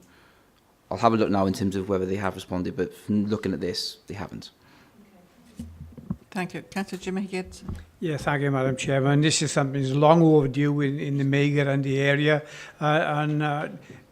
if it's not already been proposed, I propose we pass, we approve of this application, and if it's been proposed, I can second it. But yeah, the people of Mager and they've been looking for this for many years, and now there's, you know, there are very good signs on the horizon, and we've got to bear in mind there are more houses to be built, particularly in Yandy the area, and you know this will in fact make the demand greater for a building of this type and for the facilities that will take place there. So I fully support it. Councillor Harris. Thank you, Madam Chair. Yes, I do as well. It'd be delightful to drive past there in 6 months' time and see this up rather than the desolation that's there at the moment. What does please me, because I can't remember the last time I saw this, solar panels will be installed on the south elevation and a wastewater heat recovery system will be used. That is fantastic. Why don't we have more of that? Thank you, Madam Chair. Thank you, Councillor Harris. And more hubs as well. So it's been moved and seconded. I think it was moved by Councillor Murphy and seconded by Councillor Higginson. Could I have a show of hands for approval, please? It's unanimous, Chair. Right. Right. Thank you very much indeed, Rob. Chair, do you want me just to come in? I thought I'd leave you to vote first, but in terms of the general principle that was raised by Councillor Brown about future policies or SPG about community centres, we've already got policies in place around that. The application immediately before, we secured a decent amount of money for the Raglan Community Centre, which will hopefully be taking place. And not very long ago, this committee approved a pretty significant sum from the Rockfield Farm development for this community centre that you just talked about now. So it's certainly something that's on our radar. Colleagues who look at leisure, green infrastructure and community facilities frequently raise these and we secure them. So just to reassure committee, it is already in hand.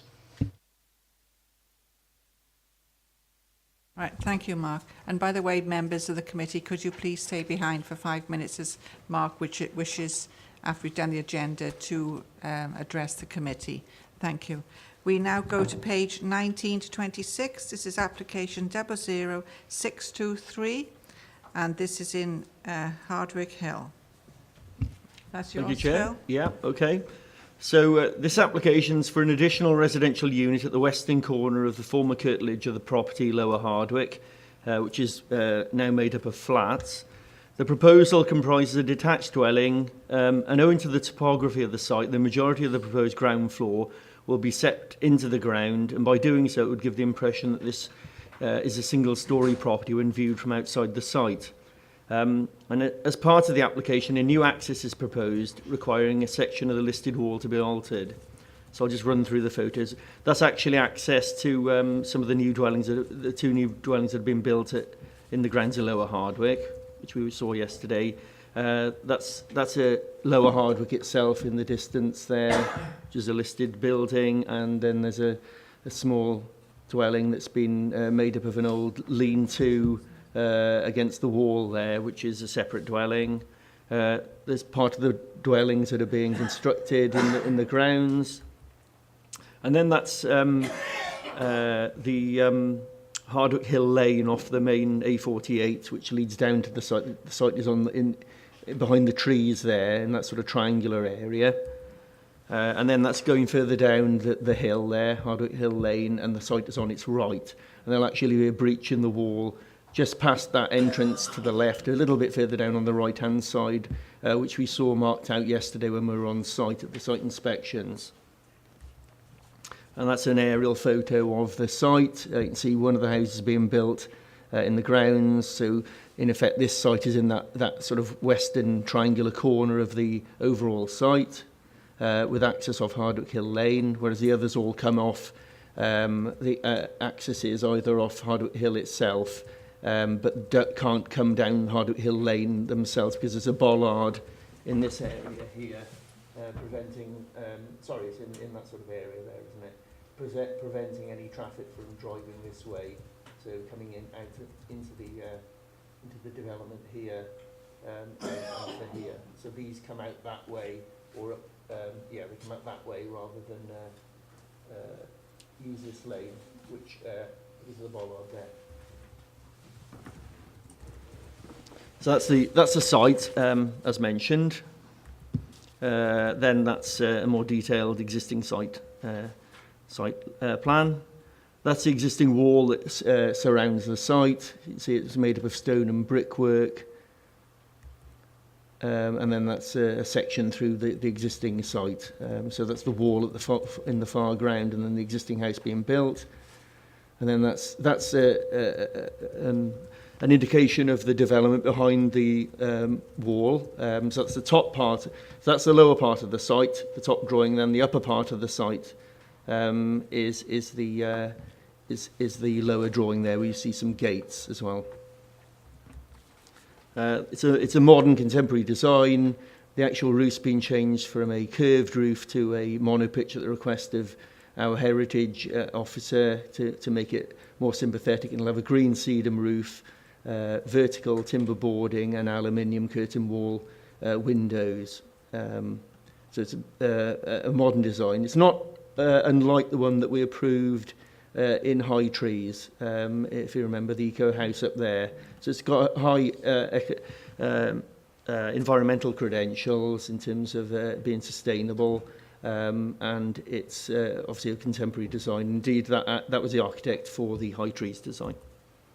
So it's a floor plan. It's a 3-bedroom unit with 2 bathrooms, kitchen and lounge downstairs, and that's how it would sit on the site. It would be set right down into the site behind the wall, and you'd be able to come in and out of the site in a forward gear, which is obviously very important given the narrowness of Hardwick Hill Lane.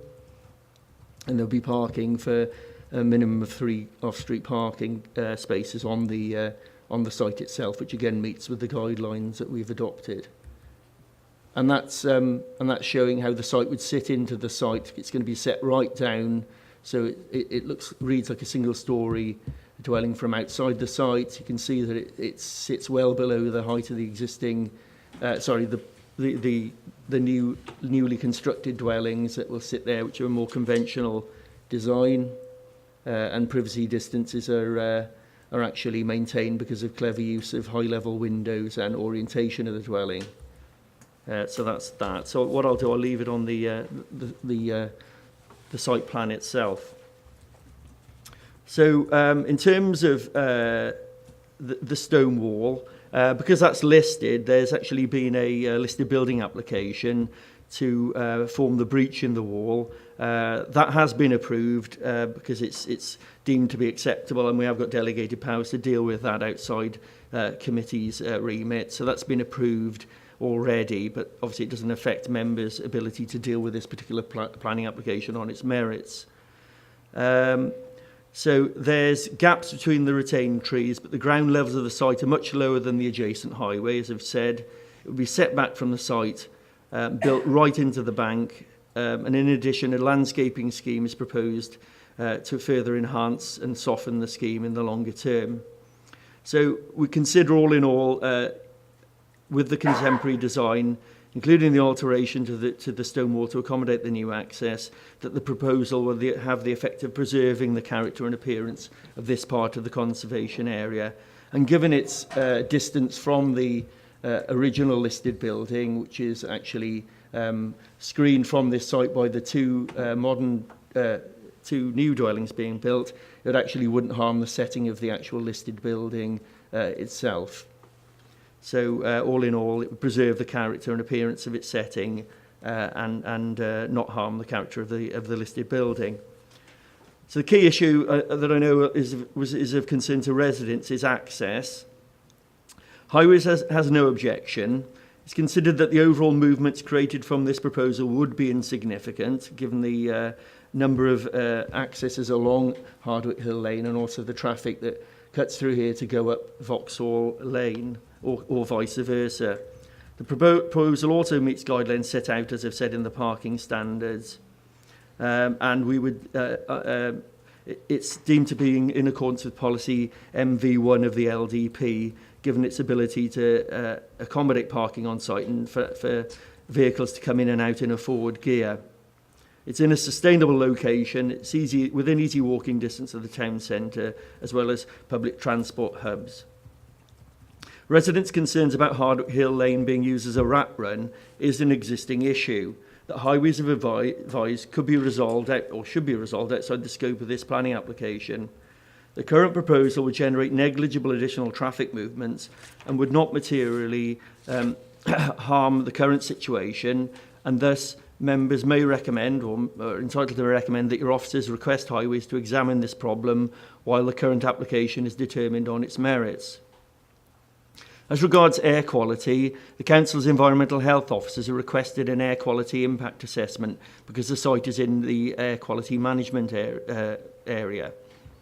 And given the amount of time the application has been lodged, however, it's felt it is only fair to present the application to committee, and if in all other respects members consider the proposal is acceptable, that the application could be approved subject to a satisfactory air quality impact assessment being submitted and the results being acceptable to environmental health. And if the results are not acceptable, the application would be returned to committee for further consideration. There's also a need for a Section 106 contribution for funding for affordable housing.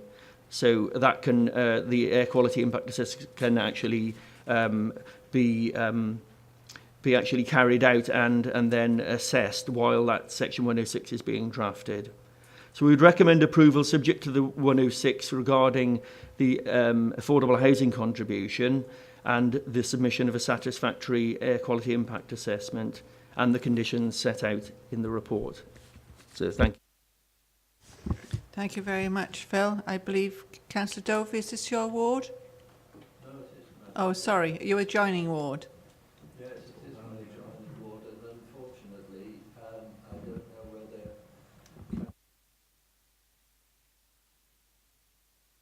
So,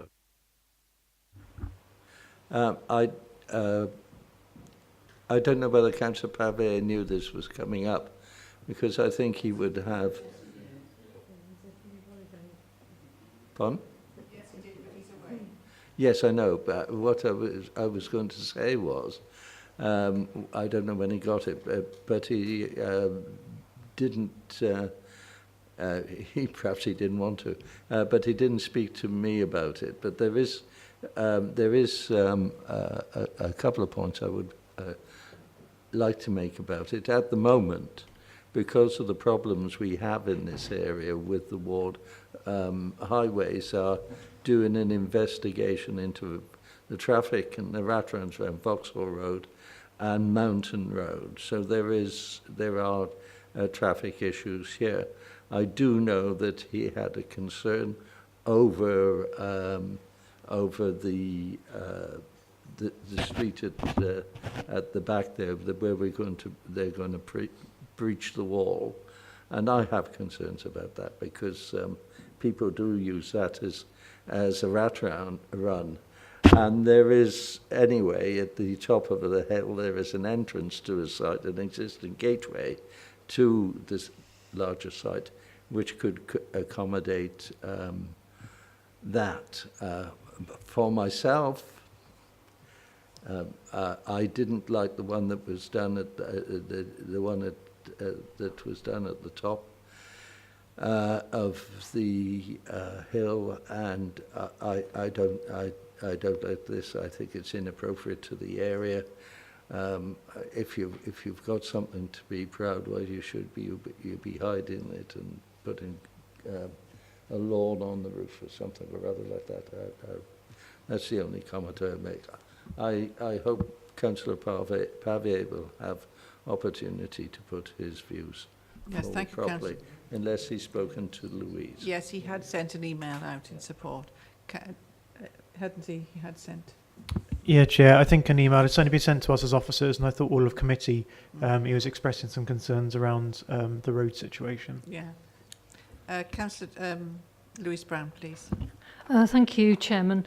Yes, obviously, because it's Chepstow, it is a local concern because my ward is also nearby. I think Councillor Pavia did mention concerns regarding traffic flow into the lane, which he mentioned you will see is narrow. Ideally, I'd like this to be one way, i.e. enter the lane off the A48 hill down the lane, then up Vauxhall Lane and then out of Vauxhall Road, but Highways may think differently.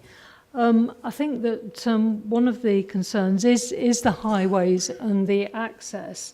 And I think on page 23 of the report, there's a comment by the Chepstow Society, which does mention that there is another access point, which is basically round the corner, and whether that could be looked at, because the problem here is it's a narrow road, and the current properties are just on one side of the road, and obviously having properties coming out on two sides now, if this access is allowed, will create extra conflicts. And if there is a rat run there, then obviously it's not just the existing residential properties that could be a conflict with in terms of coming in and out of a property, but also the fact that if it's used as a rat run, there'll be extra traffic, possibly causing a conflict in traffic.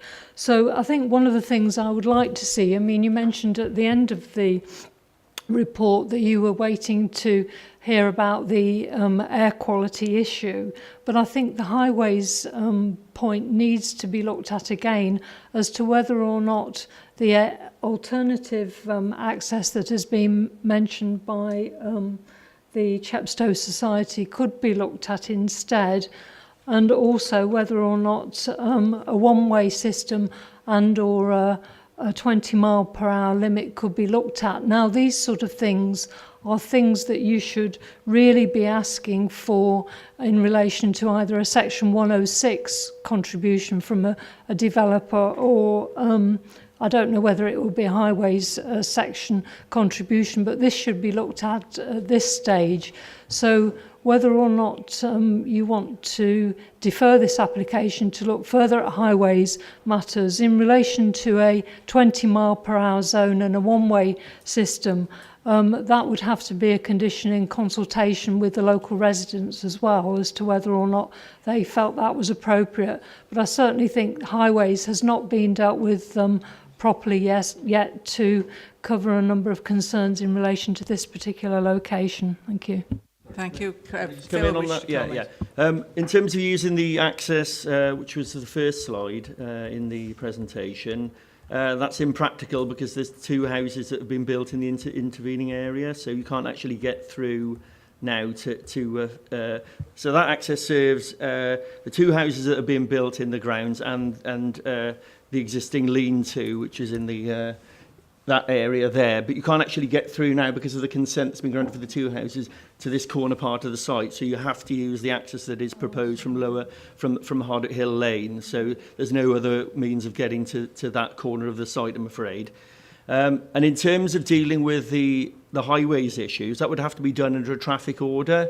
So you can't make this scheme sort out an ongoing issue that's a wider issue just because of the fact you can hang a hook on this particular planning application. You have to look at it on its merits. So what we're saying to members is that highways suggest that they look at this anyway as an issue outside this planning application because it's a current problem, whether this application is approved or refused, and it needs to be looked at and addressed. So what we're saying is you deal with this planning application on its merits and look at that issue in terms of a traffic order, which is done under the Highways Act, not under the planning legislation, and sort that out under that particular vehicle, if you like. I think it'd be hard pushed to do 20 mile an hour even around there. Quickly then, Councillor Brown. Sorry, yeah. I mean, I do think that it will be appropriate in relation to this development because it has massively exasperated and increased an existing situation because currently there are no properties with an access from that particular side, and it's a very, very narrow road. So I don't think it would be, I think it would meet the Section 106 conditions of being necessary, etc., and all the 6 conditions you need under Section 106. And I think that it will be appropriate to ask for a developer contribution for looking at a 20 mile per hour and one-way system in consultation with the residents. Thank you. Councillor Dovey. Just a very quick one, Madam Chairman. I was talking the other day. I received from the Chief Executive. There's a new paper out about the black spots with regard to air quality within the United Kingdom. It's quite an important paper, a huge amount of science And it's really basically coming out from the top echelons of the environmental people. And Hardwick Hill is one of the ones on it that is being treated as a high priority. So I'm trying to wade through it at the moment. The chief executive has wade through it, and he passed it on, saying that if you like your science, this is it in big chunks or something to that extent. But this is now at the pinnacle, if you like, of bad air. Thank you, Councillor Dovey, for that information. Right, anybody else wish to comment? Mark? So can I just clarify, in terms of air quality, we're looking at two things. One is, would one extra dwelling make the problem materially worse? We'll wait and see what Environmental Health come back and say on that, but I'd be surprised. And then the second issue is a dwelling that close to the main road where there is an air quality issue, is that acceptable in terms of their future amenity and health? So we're looking at those two separate issues. The highway side of things, it is one dwelling, so 6 or 7 vehicle movements a day. I think we'd be hard pushed to say that's significantly changing the volumes of traffic and the patterns of traffic movements in that area that would justify some kind of substantial Section 106 contribution, I'm afraid. That'd be my advice to you. Thanks, Chair. Thank you very much then for that, Mark. Anybody wish to move? I think we've debated this application long enough. Councillor Jim Higginson. Yeah, prepared to move we approve the application, Madam Chairman. Thank you. And a seconder, Councillor Feakin, I believe, has already raised his hand to the back. So that's been seconded as well for approval. Claire, show of hands for approval, please. 8-9 for approval, then, Chairman. Those against? We have 2 against. Abstentions, please. And we have 2 abstentions. So Right. the application is approved, Chairman. Right, thank you, Well, Rob. yeah, subject to the Conditions, caveats, yes, yeah. yeah. Okay. That goes without saying usually once we've discussed it in our meeting. Thanks you, Phil, for that. We now go to page application number 00007, and this is Tudor Street, Abergavenny, and this is on page 27 to 38. Thank you. Okay, thank you, Madam Chair. So, yeah, this application relates to the former Abergavenny Magistrates Court building and the police station, which is still in use along Tudor Street in the centre of the town of Abergavenny. So if we just quickly run through the photographs first of all. That's a view looking at the police station building along Tudor Street back in a westerly direction. And the next one shows the junction with Baker Street and a clear view of the current Magistrates building. And that is the existing car park area, and you can just see there the vehicle access as well off Baker Street. And there's a view back looking south, back towards Baker Street, and the view of the rear of the Magistrates building. And then finally a clearer shot then of the existing access off Baker Street and the parking area. So this application seeks permission to demolish the 2 existing buildings. These are also subject to concurrent conservation area consent applications. So the 2 buildings you can see there in the red line boundary, Magistrates Courts to the left and the police station building to the right. So it is proposed to replace these with a single building that would provide 47 retirement living apartments. The existing vehicle access, if we've just seen off Baker Street, would be retained, as would the siting of the existing car park area to the north of the building. The parking spaces would be increased at the site from 30 to 39, and 5 cycle spaces would also be introduced. So, if we just move on to the plans, yes, thanks. So the existing buildings on site are set in an elevated position above Tudor Street. It's proposed to reduce the ground level to create a street level approach to the site from its principal frontage onto Tudor Street. The new building itself has been subject to quite considerable negotiation with the applicant, the case officer and the heritage manager. The building, as you can see on the screen now, reads as two distinct blocks that are bridged by a central single-storey element that would function as a reception lobby. So the two elements would effectively be 3 and 4 stories. However, the upper floors to each would be achieved by way of a recessed roof. So the buildings would be finished with a mixed palette of materials, including yellow stock brick, painted render, and hang-in slate. So I think we have got some further interpretive images as well that show it in its context. So if Phil just wants to see the main view from Tudor Street. It's looking back in towards town. And that's right in front of the surgery then, closer to town, looking back towards the west. And that's a view taken back, stood in Baker Street, just at the start of the Trinity Terrace properties. So in terms of the officer's considerations application, the first issue would be really the principle of the loss of the buildings, which were built originally in the early 1970s. And whilst they are of their time, neither building is considered to make a particularly positive contribution to the conservation area, and as such, their loss is considered acceptable in principle. With regard to the loss of their uses, which in the magistrate's court case would be a D1 use class and a sui generis use of the police station, these would not fall within the remit of our policy E1, which seeks to safeguard against the loss of allocated industrial business sites, and those consider uses B1, B2 and B8. So for that reason, the principle of its loss and the loss of the uses and replacement with residential use is considered acceptable. So with regards to the design of the proposal and particularly the impact on the Abergavenny Conservation Area, as stated previously, the scheme has been subject to considerable design negotiation.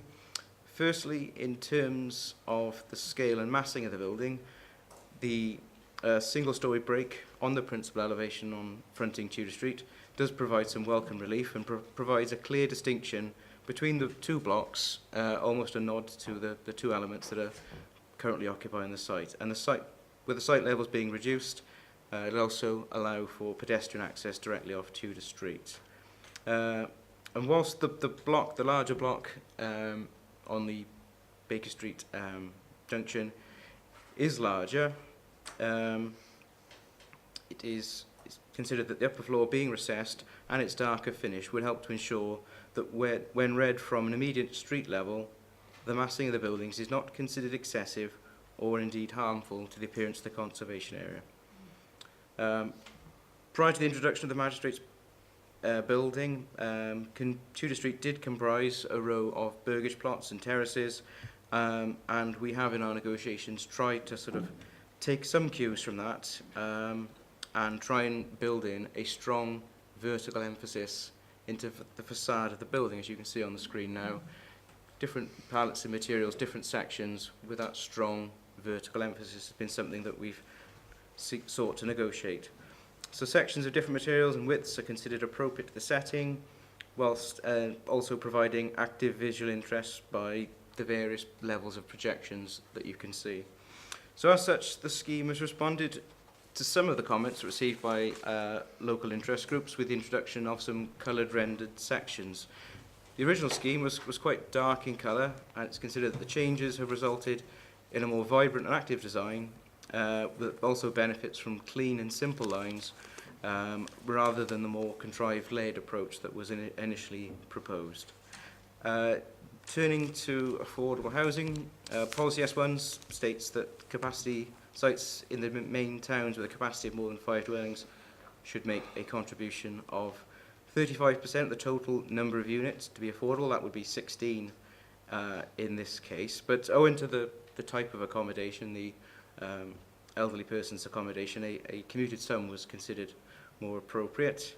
The original figure that was requested by our housing officer, Shirley Wigham, was £732,032. This was subject to a formal viability appraisal by the applicant, which we have sought external verification of by the district valuer. Further to this, a sum now of £232,506 has been agreed upon as a viable figure that would be paid towards local affordable housing in the area. Since the original approval of the application, so in terms of highway safety, to turn to that issue, as stated, the existing vehicle access is to be retained and would serve an enlarged parking area. The site proposes a total of 47 units, which would consist of 23 single-bed units and 24 two-bedroom units, which, taking our parking guidelines and parking standards, would technically result in a need for 71 parking spaces. However, officers are of the opinion that there are a number of important material considerations that can justify the reduced number of 39. Firstly, the site is located in very close walking distance to the town centre itself, and also the large public car park opposite. And the Abergavenny, as discussed previously in the meeting today, is one of the more sustainable settlements in the county with a train and bus service. Also, owing to the nature of the accommodation for elderly persons and evidence that's been provided by the applicant in relation to the other sites, it is reasonable to consider that not all the residents would have a private motor vehicle, and potentially even more likely that they would have two vehicles. So on balance, it's considered there are reasonable grounds to accept a reduced off-street parking provision. In terms of residential amenity and the impact of the new development, the nearest residential properties to the development site would be the group of properties along Trinity Terrace, immediately to the north, and a smaller terrace of properties, numbers 23 to 29, along Baker Street. The replacement building obviously is larger than what's already there, and does introduce a number of, by virtue of its residential use, habitable windows. However, the closest part of the new building would be approximately 22 metres 20 building, and that's also to the side boundary wall of Trinity Terrace. So for that reason, it's not considered to be invasive or cause harm to local residential amenity. Bat surveys has been undertaken on the site, owing to the demolition works involved at the request of the council's own ecologist and NRW. The survey concluded that no further investigative survey work is needed. Some of the suggested enhancements within the BAT survey, though, have been incorporated into the landscape plan for the site. With regard to environmental health issues, the application is supported by surveys in respect of noise and land contamination.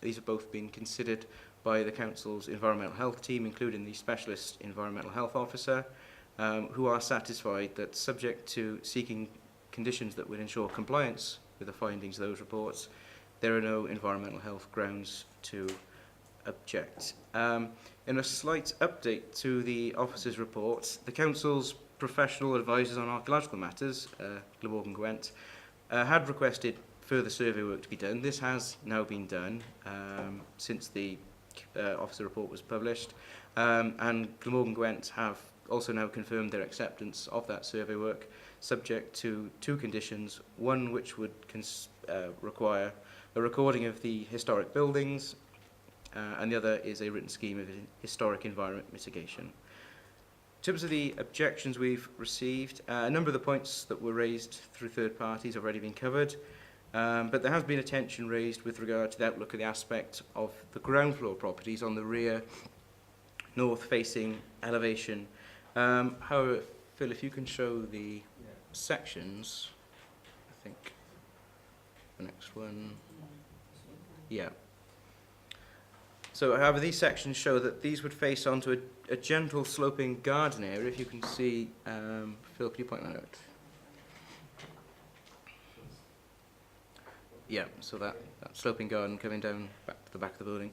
So it's considered on balance, whilst those comments are noted, the outlook of these properties would be acceptable. So therefore, the application is presented to members today with a recommendation of approval, subject to the Section 106 agreements to secure financial contribution towards affordable housing, as well as the conditions set out in the report that also would include samples of all the external finishes to be agreed. Thank you. Thank you very much, Andrew. The local member, Sheila Woodhouse, wishes to comment on the application. Councillor Woodhouse is not a member of the Planning Committee, so you have 6 minutes to speak if you so wish, and then 2 minutes later on to sum up also. Okay?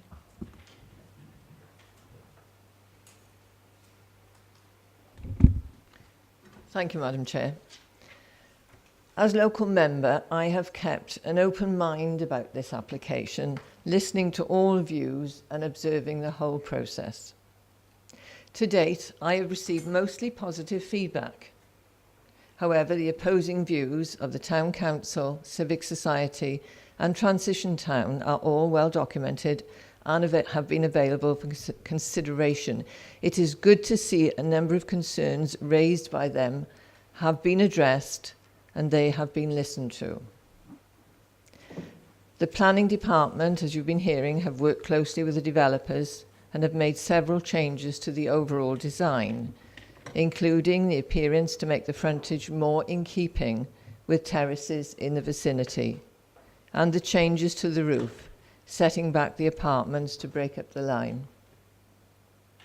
Responses to some of the questions that have been raised with myself, including a point about ensuring the correct colour of mortar is used for the yellow brick stock.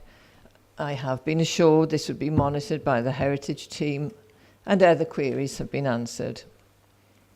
Also, how the figure for the Section 106 money was calculated, and as we've just heard, this figure was arrived at in conjunction with the district valuer.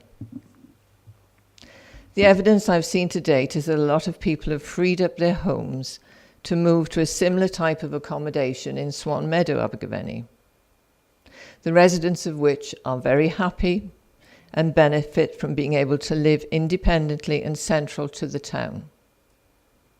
Many no longer dependent on using their cars to visit the town centre, which is of a great benefit to us all. This needs to be encouraged as we try to deal with the ever-increasing number of people using cars and the difficulties that causes.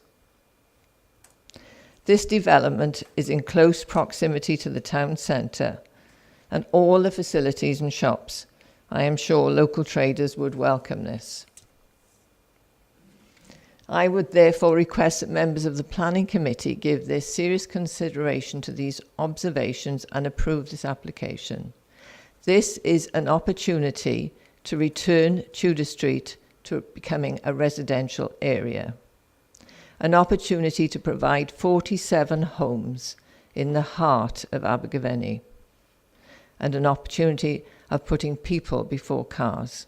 Thank you. Thank you, Councillor Woodhouse. Right. Councillor Maureen Powell. Thank you, Chairman. I think this is a great scheme. At first, I was a little bit dubious about the outlook of it, but the plans I first saw in the newspaper were very dark. They have improved a great deal. I would support it, being of the older generation. I know a lot of people who've living in a house for years and years with a huge garden behind it. The family's all gone and they are getting older and can't manage that. And it's brilliant that there are places like this, apartments like this, where people can go and live and take all the worries away. And I do know that a lot of those down in the bus station one, I forgot what we call it there, Riverside, have enjoyed the company of each other because they are able to meet in lounges and things like that. So it's not isolating people like other ways do. I would hope that the delegated panel could just keep an eye on the frontage. I would have liked to see a little bit more detail, as there was down in the bus station there. You've got a few over the top of the windows, there's a few little eaves, and it does break it up a bit and make it look a little bit more countrified. I don't know, but if I hope that the delegated panel would see to that, I would recommend it for approval. Thank you very much, Councillor Powell. Councillor Roger Harris. Thank you, Chair. Can we go back to the original pictures of the wonderful police station and magistrates' court? That one. Now, that is Tudor Street as it exists at the moment, and how anyone could have even thought of building that, but anyway, it's there. And the thankful thing, if this goes ahead, is that it won't be there for a lot longer. But as you can see, there's just a row of boxes there. And if you carry on a bit to the actual McCarthy and Stone development looking in the same direction,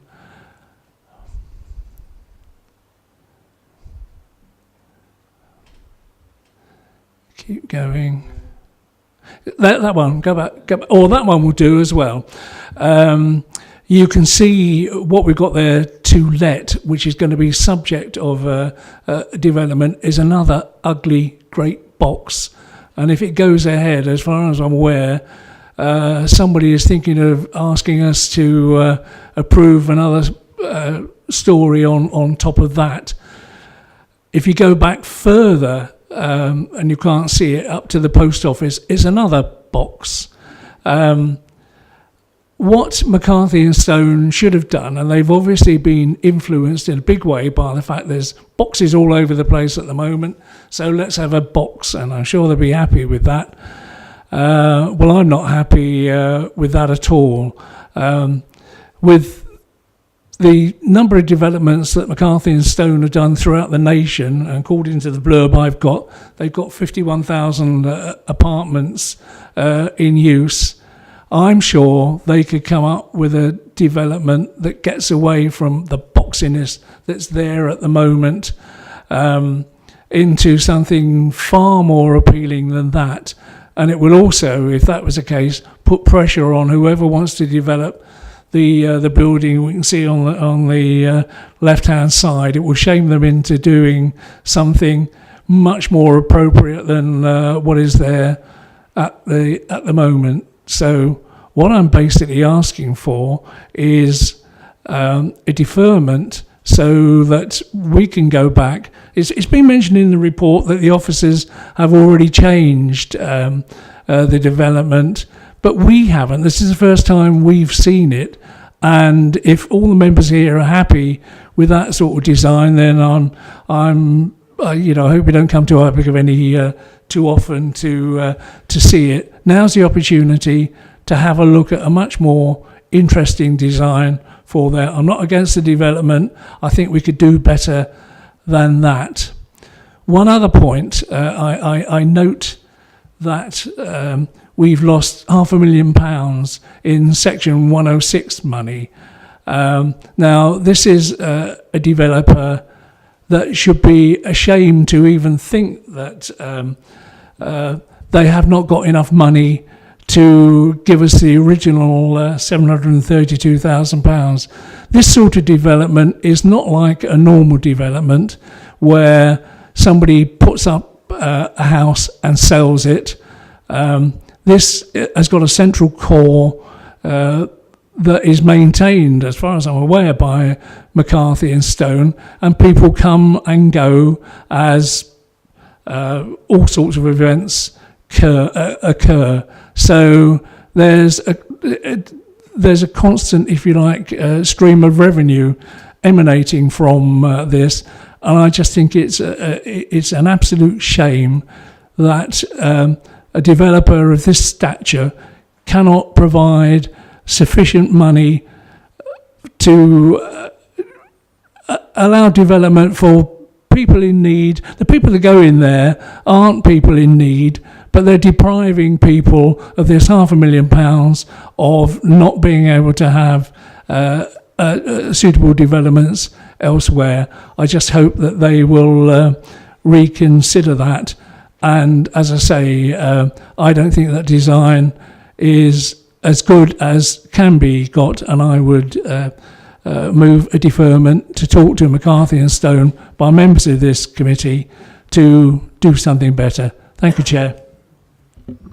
Thank you, Councillor Harris. I don't mean to be flippant, but when you say about little boxes made out of ticky-tacky and they all look the same, which was a very well-known tune at one time, but then perhaps I dare say a lot of people can remember that.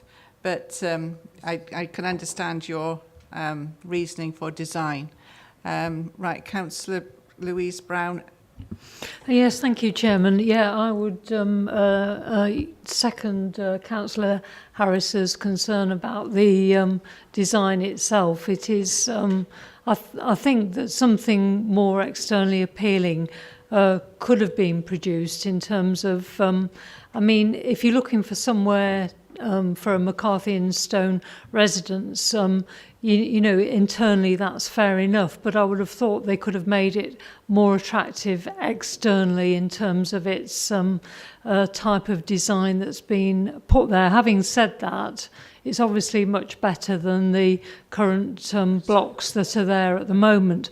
I am concerned about the affordable housing contribution because unfortunately my screen has just disappeared, but I think it was originally calculated at current values at something like 1,937,000, and to be reasonable, this figure of 732,000 was suggested, and somehow that has been knocked down to 200k approximately, you know, just from memory, because unfortunately my screen is just gone.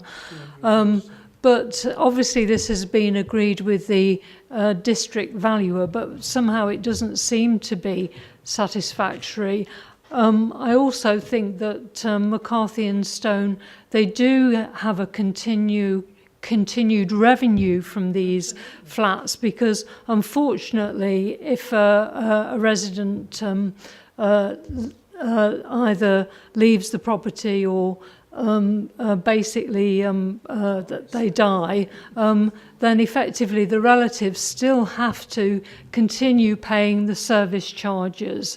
And I have known of being told of one instance where one of the flats was just handed back. It wasn't a development here, but it was elsewhere, and it was because of the relatives of the deceased having to continue to pay the service charges, and also the values of the property as second-hand properties go significantly down.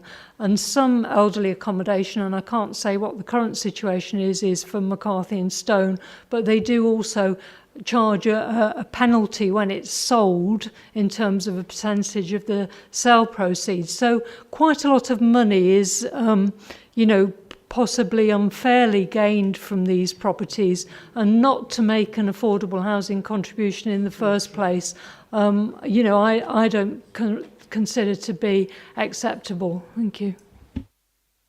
Thank you very much on your knowledge on that. Obviously, Councillor Brown, you've looked into it in great detail. Sorry, Councillor Howard. Thank you. I thought I was going to end up being odd man out again today, but I'm glad to hear the last two speakers, and firstly the affordable housing contribution. I don't understand that, and I'd like to see a little bit more evidence. And I wonder if the evidence presented as part of that viability assessment included the actual financial outcomes of the bus station example, development, for example. I'd need to be a little bit more convinced and see some actual detail first. I read the PAC report and the DAS, and my concern is same as those made by some of the objectors and those who commented from the town groups, and that is that the changes have been superficial, and in terms of the whole participation approach and the Arsene's ladder thing, we're looking at the bottom rung, and it's tokenism, because the overall form of the scheme, and I'm not against the principle, the scale, or the massing. It seems to be a little bit too much of, well, there's your cake. Would you like pink icing or blue icing? And how about some hundreds of thousands on the top? There doesn't seem to have been a ground up force that's helped to shape the scheme. Three minor points, just for before talking about design. The rooms at the back there on the ground floor, the outlook's terrible. There's no getting away from it. It's natural light will be poor. Yeah, those ones on the right. If you look at the middle cut through there, you know, bad hotel room. You go to the window. What sort of view have I got? Damn, it's the back of a petrol station. That's going to be depressing. It might be okay for a few days or a week, but looking at a landscape bank isn't going to be good in the long term. I noticed on the floor plans as well, some of the flats have got balconies adjacent to each other and also adjacent to bedrooms of neighbouring flats. That's a big mistake from people I know who got properties or had been in places like Cardiff Bay, adjacent balconies. Absolute nightmare if that's next to a bedroom when if you've got somebody who wants to go to sleep and the person on the balcony wants to have a couple of lagers and a chat. And it can really affect the quality of life. And the other thing, the landscaping, great, but it's a shame that there isn't any space there to allow those who might have more of a gardening interest just to maybe some plots, because not everybody of retirement age wants to watch the telly and read, take a break. They want to go out and do things, even if it's just a little bit of outdoor activity. So couldn't the scheme address that? But just going back to the design approach, it's not awful, is it? It's not so bad as to ultimately I don't think you could refuse it, but it's not inspiring. It's the style of it isn't residential in nature. It looks like it could be an office building, it could be a hotel on the edge of an industrial estate, it could be flats down the bay in Penarth or in Barry, but not on the edge of Abergavenny in a conservation area. And I think that urban style isn't in keeping. And I like Roger, and I'm so glad he said what he said, because I thought he was going to, when he said about look how bad the buildings are, I thought we were going down the road of it's better than that, so it must be okay. And no, so I agree with Roger 100%. I'd like to see something a little better that looks more domestic in style, but certainly not against the proposal. And I just want the scheme to be as good as it can be, and not just be sort of any old development that you could find on the edge of Bristol, or it's too bog standard as it is. Thank you, Councillor Howard. Councillor Feakin. Thank you, Chair. And just again on the affordable housing point, not to do it to death, but Shirley's, our housing officer, came up to a figure of 1.9 million, nearly 2 million quid. She discounted that back down to 730 grand, and then it's gone to the DVS, and they've come back with a figure of 230 grand. So there's £500,000 minimum between what we're working out, our toolkit figure, but actually our toolkit is telling us we should have had 1.9 million quid. So there's a huge disjoint between what our toolkit is telling us and what the developer, or rather the DVS, is saying they can afford based on the evidence that the developer has submitted. There's two things I think we want to be careful of here. Firstly is that obviously McCarthy Stone are a massive company who can afford to give a very comprehensive proposal to the DVS to allow the DVS to come to the figure, and that we might be penalising by default other people in the marketplace who don't have the wherewithal to submit such a big submission to the DVS. So I think that's one thing we have to be careful of. But also this property was bought at tender. If the price of the property was effectively £500,000 more expensive than what other people were willing to pay, have we given this developer £500,000 in their kitty rather than us having it as an affordable housing contribution? So I agree that we do need to see more, albeit that it's been through the DVS process. I think that I would feel more comfortable to seeing how they have derided that figure from £1.9 million to 230 grand. Thank you, Councillor Feakin. Anybody else wish? Right, thank you, Mark. I don't know if I can come back with some helpful comments on some of that. The figure that Shirley's come up with initially, the 1.9 million, that is just a figure. It doesn't factor in any site specifics. That's just saying, because we're not asking for the affordable housing on site, if it's off site, tap, this is the amount of money the equivalent number of units would cost. So that's where that number's come from. Then she's factored in some of her own viability info to get the lower figure. I'm looking at the DV's report now. They have factored in information from the other site in Abergavenny, so the sales values and that kind of information. And then they've also looked at, with the passage of time, what's changed. So the one-bed units have actually gone down in value very slightly in fact, they've gone up slightly in terms of pound per square foot, but down slightly because they're very slightly smaller. And the two beds have gone up a reasonable amount in value, which, based on the passage of time, so 12 months on since they were sold, just as a sanity check, that all sounds reasonable to me. So they have gone through that level of info. We could potentially share that report with you on a confidential basis. You can have a look through and see that finer detail. I completely understand the points committee are making, but we are satisfied with being where we are. Not delighted with the outcome, but we think it's the right factually based, evidence-based answer. But that is one option. We could share that information with committee. I think Andrew's already covered the design issues comprehensively. There is a perception, I think, in some of the community groups that McCarthy and Stone came up with a design and then consulted the public. Unfortunately, what they've done is follow exactly what the regulations require them to do.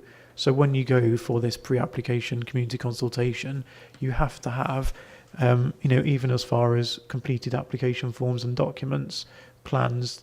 It's that difficult line between if you turn up with a blank sheet of paper, there's nothing for people to comment on, and if you do what the regs require, it looks like a fait accompli because it is so far down the design process. But they have done what the regs require them to have done. Since then, we've gone back with various discussions and amendments, and they have agreed to those, and that feeds in some of the information from I've forgotten the group's name, not just the Civic Society, there's another group as well. Transition Town, yeah, thank you, Councillor.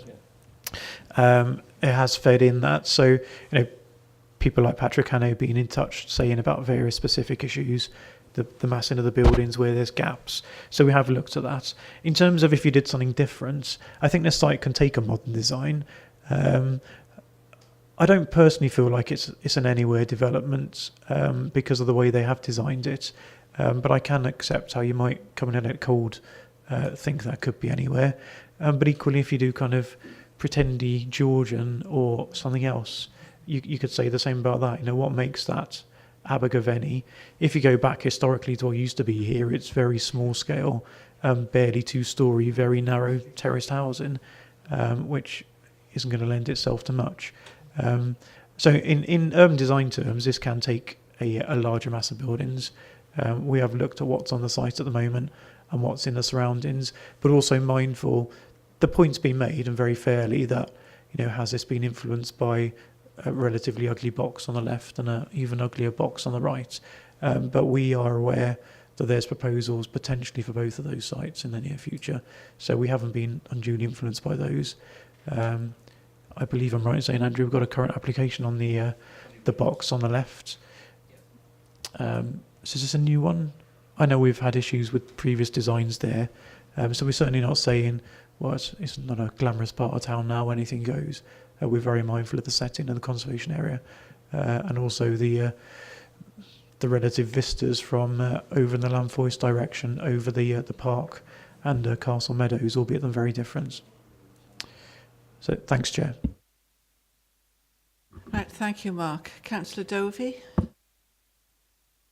Through you, Chair, could I ask Mark, have they had a change in policy? Because through family contacts and whatnot, I've been alongside this company, and they have traditionally seemed to take design tips or try to mirror in some way what is the theme and what is the architecture of the surrounding area. I mean, they've done a beautiful one in Gloucester, I know very well. They've done a very nice one in Woking, I know very well. And some of the ones they're doing down here, they're almost as if somebody's gone through a book and said, yeah, that's the one we'll do, and they put it on a plate.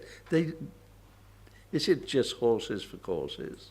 Or do they react, say, to whether a town like Wokingham or a town like Gloucester is different to a town like Abergavenny, may be perceived as being better well-heeled, so they have to react to that, so that people will feel that they're going in to a home of, well, they're not homes really, yes, a home property, into a home with more individuality and meets more, sinks into the sort of feeling of the town, because there's not much of that in the few that we've seen recently. They all look as if they've come out of a design book rather than had some thought put into it.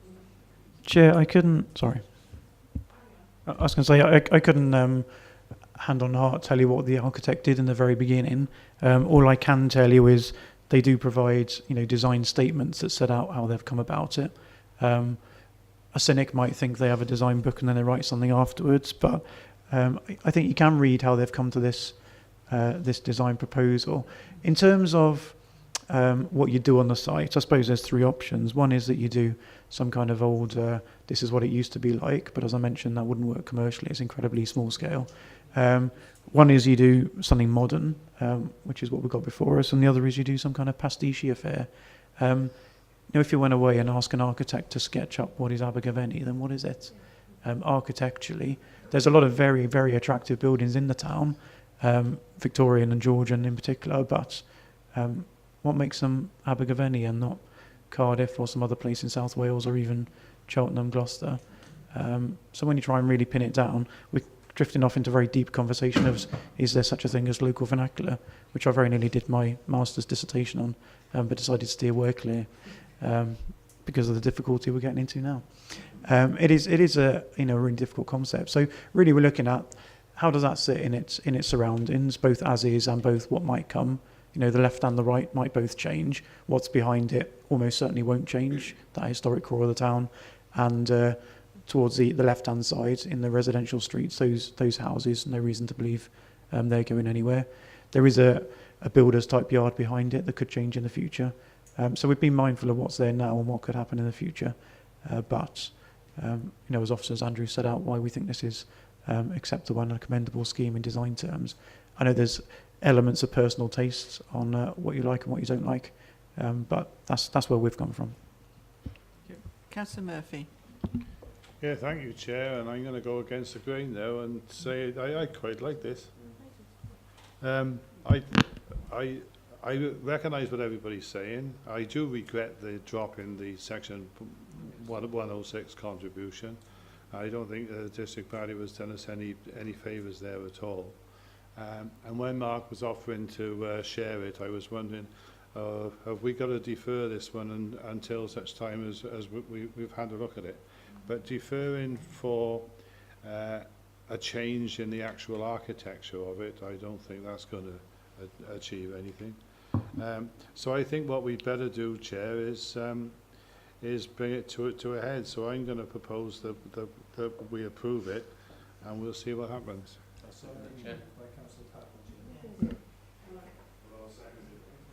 Councillor Anne Webb, you wish to comment? Thank you, Madam Chairman. I'd like to agree with Councillor Murphy. I actually hail from Wokingham, Councillor Dovey. That's my hometown, so I know quite a lot about it too.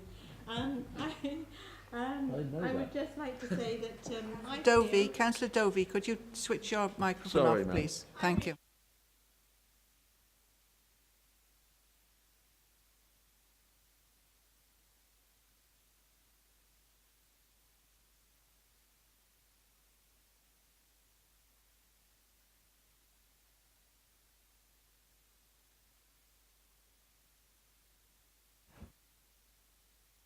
Councillor Brown. Yes, thank you, Chairman. I just wondered if it would be, I'm not terribly happy with the design, but in view of what comments have been made, I mean, obviously it's better to have that there than what's currently there. And I think, at the end of the day, it does provide a needed accommodation for the elderly. But I do think that possibly one way round this would be to actually go for approval, but then add a condition that subject to further negotiation with regard to the Section 106 affordable housing contribution, because of the fact that I don't think that is a satisfactory thing. I mean, maybe it's something that officers could negotiate further with the developers, because I don't think the amount being offered is satisfactory, and or maybe it could be referred to the delegated panel to have a look at in negotiation with the developers, because at the moment I don't think it's satisfactory. Thank you. Councillor Harris. Thank you, Chair. I appreciate that Andrew's done an awful lot of work here, and he's obviously made it better than it was. So I'm not quite sure. Anyway, I won't go into that. I don't see why there's a problem in us going back to McCarthy and Stone saying, show us your existing designs, or let's talk about it. If we approve it, we're done. And those of us who live in Abergavenny will be stuck with looking at it forevermore. Those of you that don't live in Abergavenny will occasionally bump into it and say, so what? It looks like I'm being overruled, but I still think we should defer this and talk to McCarthy and Stone. Thank you, Madam Chair. Perhaps you're thinking we're all in need of occupying it in the future now, Councillor Harris. Councillor Davis at the back there. Thank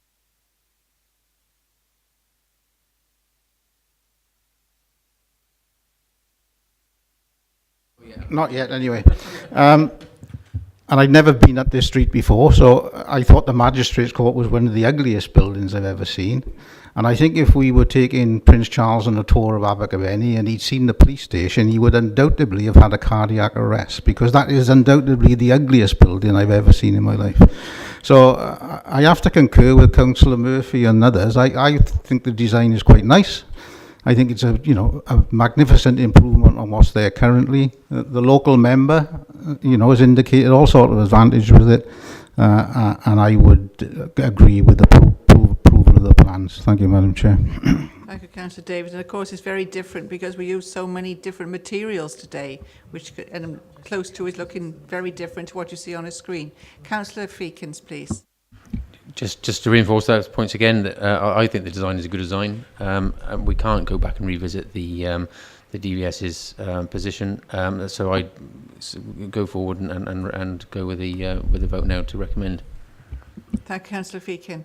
Right, I think we have discussed it long enough. If there's one small thing that you wish to say, Councillor Powell. That is that, well, two actually. One is that I did say I proposed it with a condition that the delegated panel might ask for a little bit more detail in it. But the other thing, you're saying you want it's got to be the same as Abergavenny. Well, I sit in the hairdressers in Neville Street and I look out the window, and along Neville Street it's very clean, tight, but there's not that much detail. They've got nice colours, but they're just sides of a building with windows and doors at the bottom. So what's the difference between that and Neville Street?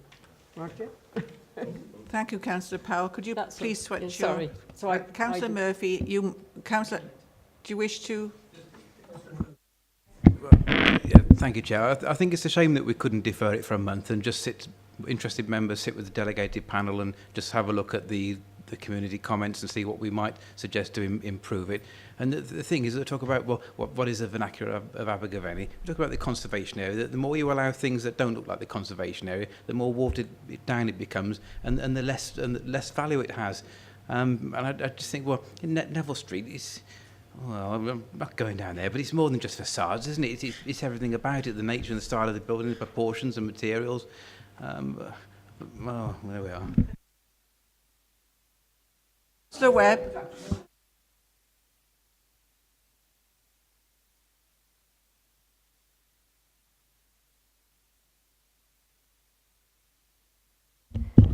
Quickly then, Councillor Brown. Yeah, I just wondered, I mean, obviously Councillor Powell has put forward the proviso that she wants to be the delegated panel to be involved in looking at the materials. I think it would be advantageous to at least allow the delegated panel to have one more further bite at the cherry with regard to whether there could be any increase in the affordable housing contribution.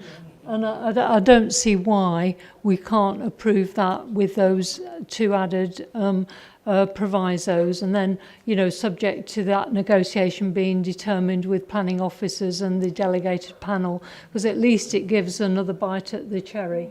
Okay, thank you. Thank you. Right, there is an awful lot to think about now.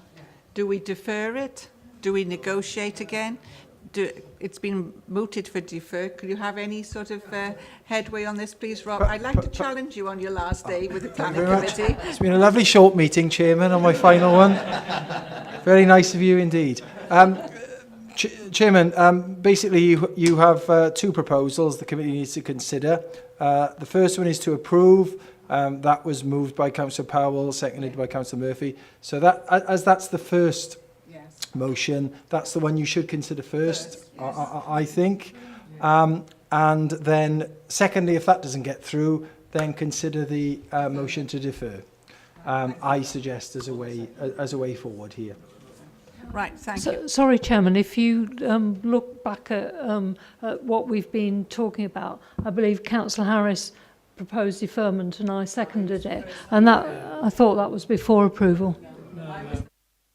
Right, we shall move on now, and I shall ask now for all of the committee to vote on whether they wish to approve the application as it is.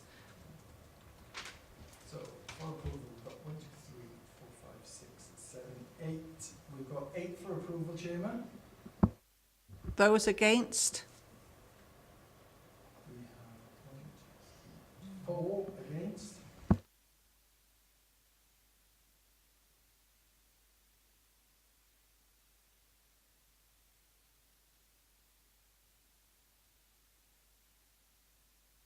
The next application, sorry, also.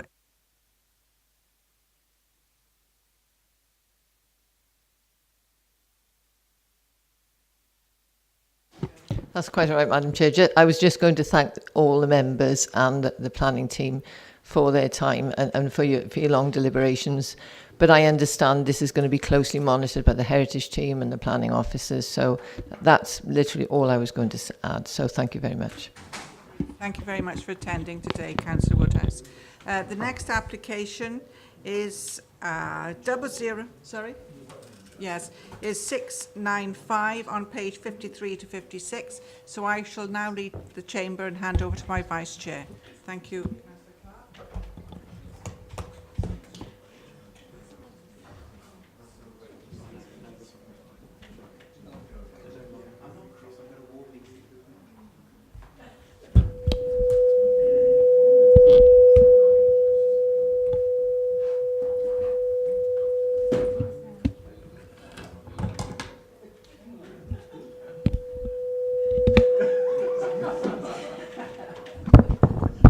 Bill, will you take us through this application, please? Thanks, Chair, or Acting Chair, or Vice Chair, whatever. Right, so this is an application for the retention of 8 non-illuminated signs of various designs that are at the Park Farm and farm shop near Raglan. It's one we drove and had a look at yesterday in the minibus. So that's showing where the various signs are. There's advance warning signs, advance warning signs coming from Raglan and towards Raglan, and there's signs within the site itself promoting what they do there and on the building. There's a particularly large one on the particular building. So if you look at them, that's all of the 8 signs in a sort of montage there, collage there. So you can see there's advance warning signs. There's a Jolly Good Beef, advance warning signs.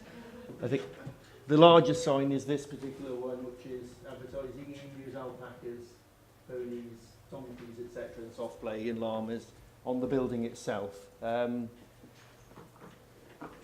are what they are. They're in situ. I think they are acceptable in design and amenity terms. I think they don't cause a distraction. There's no objection from anyone, including the local community and or highways.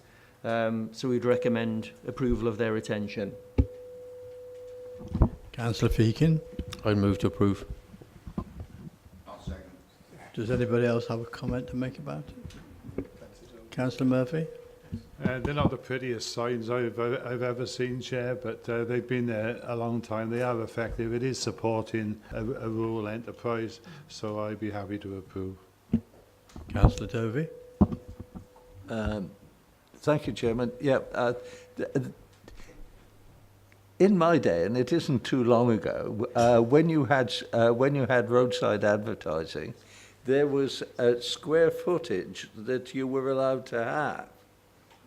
And that was stuck by with all sorts, you know, even companies the size of Shell or BP or anybody who was on a roadside, there was only so much square footage of sign you were allowed to put up, and all their designs rotated around that, from the pole sign to the curb signs, the whole lot. Now, I don't know where roadsides feature here. Does Mondsea have a sort of policy on it? Because if they did, they followed the what was the national policy on roadside advertising. You wouldn't be allowed to get away with that sort of random advertising, which, quite frankly, is untidy. It's not tasteful, and actually, if you're a motorist driving towards it, what are you going to look at? You've got too much to look at. You can't read all of it. On any posters, you should have no more than 5 words. And, you know, the other thing is, if you're trying to gawk at it, you're not driving. And that was the whole idea of roadside advertising. So the question I'm asking, is there a policy on roadside advertising? There is a national policy, I know, for businesses. Thank you, David. Mark, have you agreed whether we've got a policy or not? Chair, we've got policy DES 3 in the LDP, but that doesn't set a size limit. It just looks at the visual amenity. There's 2 things we can consider with adverts. One is visual amenity, the other one is highway safety. Highways comments will be in the report as well. I think probably what you might be remembering, Councillor Dovey, is in the regs, the advert regs are horrendously complex, stupidly complex, but it does set out what you can do without consent. So it's called deemed consent. And there's an amount you can do in, for example, a petrol station forecourt in terms of area, size of lettering, you can do without consent. And then anything beyond that needs permission. So there are those regs with various different categories, you know, stuff you can do inside football stations and football stadiums, railway stations, shop fascias, and then anything beyond that needs permission. So there's no set rules about how much a property is allowed in terms of applying for consent. That's where our discretion comes in. So if members think this is a unacceptable clutter visually or a highway safety issue, then you can make a decision accordingly. One thing you can do on adverts, which is different to almost every other application, is you can make a split decision. So you could grant signs 1 to 5 and refuse signs 6 to 10, or pick out any ones you particularly like or dislike. You'll have seen them on the site visit. I wasn't there yesterday, so I haven't seen them in the flesh. But Phil knows, well, and presumably you know where they are in terms of the highway and public amenity vantage points. I mean, if you think of, sorry, Chair, if you think of the fuss we made of having the signs even up and away from the motorway outside Abergavenny for the burger company up there, or was it Costa? It was one of the others. Or was it the Magic M? If you think, McDonald's, that's it.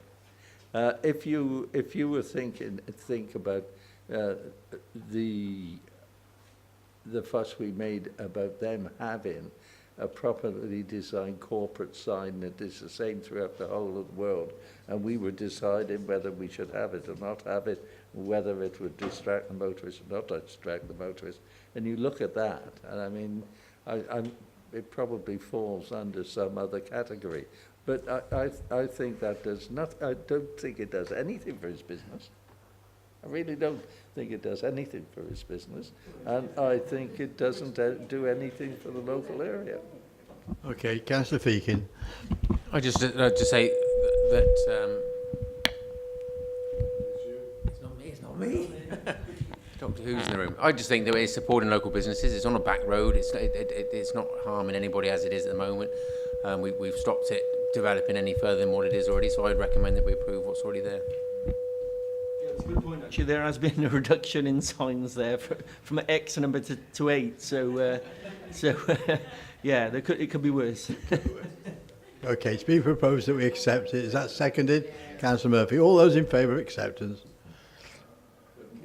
So that's unanimous. One abstention. I'm That's abstaining. carried, Chairman.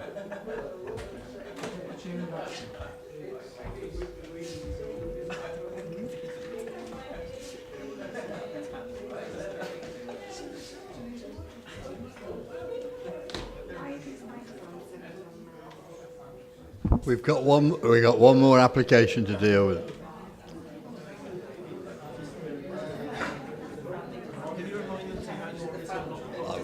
Yeah. Talking about Tam 1. Well, the way it's going, a bit better. Yeah, I don't mean it was Yeah, rude, well, you were yeah. going to just not mention it's Tam 1 in the open meeting, but yeah. Yeah, okay. Just remember that after this application, Mark wants to take us through a policy. It's hopeless, isn't it? Just don't rush off after this application. Yeah, I got that.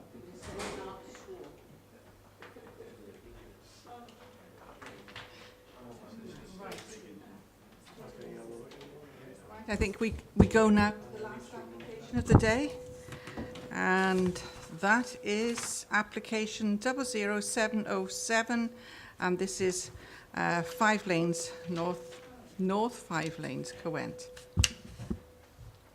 Thank you, Madam Chair. This application is part of a old application which the committee was presented to the committee last year for 4 dwellings at this site on 5 lanes in Cowent. The original consent, 2017-00728, gave consent for 4 houses.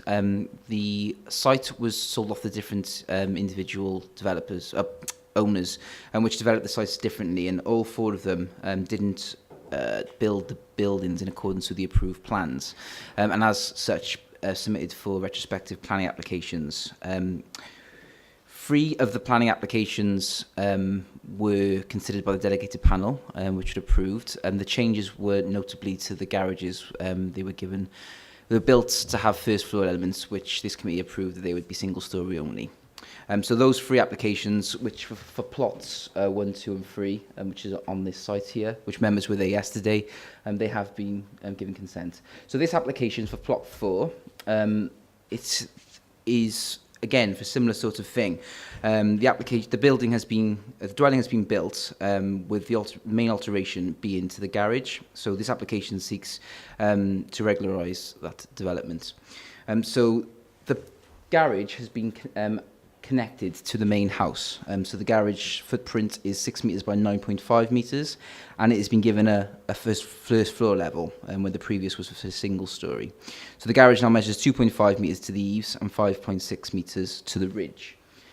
This is the floor layout of the garage. This is the first floor layout where the additional space has been created in the roof, and this is the ground floor with the garage, and there is a staircase up to the first floor, utility room and store.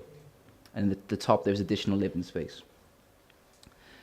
So this is the elevations which show the garage. So the garage projects out and it's attached on the front. As I said, it measures 5.6 approximately to the ridge and approximately 2.5 metres to the eaves. So that is the elevation to the garage there. Obviously members did see the garage constructed as it was yesterday on site, the people who were there on the site visit. In terms of representations, we've got an objection from the Cowent Community Council and also an objection from the neighbouring property with regards to their amenity. As the delegated report and committee report outlines to yourself, officers have reviewed the proposed development in terms of how it impacts on the neighbouring property. There are no windows on the side elevation of the garage, either in the roof or on the side wall, so there's not considered to be any impact on privacy or any overlooking issues. In terms of overbearing, there is a driveway between the 2 properties, and it's given the height of the garage, and the natural landscape and the hedge which is there at the moment. It's not considered, and the fact that the roof actually goes away from the neighbouring property, Wern House, sorry, that the garage isn't considered to be of an unacceptable level of overbearing. So, as outlined in the report, it's, on balance, it's not considered that the constructed garage does have an unacceptable impact on the amenity of the neighbouring property. In a similar respect, the visual impact of the development has been assessed, and the proposed development is not considered to have an unacceptable visual impact. It would appear to be a subordinate secondary element of the main house, and the main house would be the dominant part of the resultant structure. And it's considered that this site can take that level of development. So the application is being recommended for approval, subject to the conditions. Thank you very much. Thank you very much, Craig. Most members saw it yesterday, so I'll take comments first of all from Councillor Murphy, please. Yes, Chair, and I'm speaking as local member as well as for myself. I've received a lot of comments about this site, and speaking for myself, I am fed up to the back teeth of builders not building to plans. Our officers and indeed this committee spend an awful lot of time in trying to get it right, and I don't think it's right that having gone to all that trouble, we approve plans for builders to just go ahead and do what they feel like. That is not a planning issue, I accept that, but it's something that I felt that needed saying. I in fact have an email in respect of a development where the owner of that development wanted to put in a planning application to change it, and he was actually advised by his builder and architect not to do it, to carry on and make the alteration and then stick in a retrospective application. It makes an absolute nonsense of the very hard work done by our officers. Turning to planning matters, when the planning consent was given, in fact, the planning consent for the garage was modified in that the garage was moved further down the site than it was originally proposed. And it was also at that lower height than Craig has said all the others were done to. It was, as a result, below the hedge that separates this development from Wern House, not Wen House as it says on there. But the result of it, you can see it there, it's detached, it has a link to it, but it is quite detached and forms a different part of the site. What's happened now is that it's been moved up the site, so it's far more imposing upon Wern House. It's much higher, so it's even more imposing on Wern House, and it sticks out the front of the present design. In fact, you could go to that last slide that you had there, Phil, to the point where it completely spoils the building line. It's of materials which seems to fight with the rest of the house. It looks absolutely awful. And although I'm perfectly aware that if a retrospective application comes in that we would have approved in the first place, so we're advised to approve it again, I, speaking personally, would not have voted for this one because I don't think it's appropriate to the actual development. So it's been built in the wrong place, it's been built to the wrong design, and it doesn't do any favours for the property. And as I say, I will say it again, I think it flies in the face of the very hard work done by our officers, and we're getting far too much of it as this committee.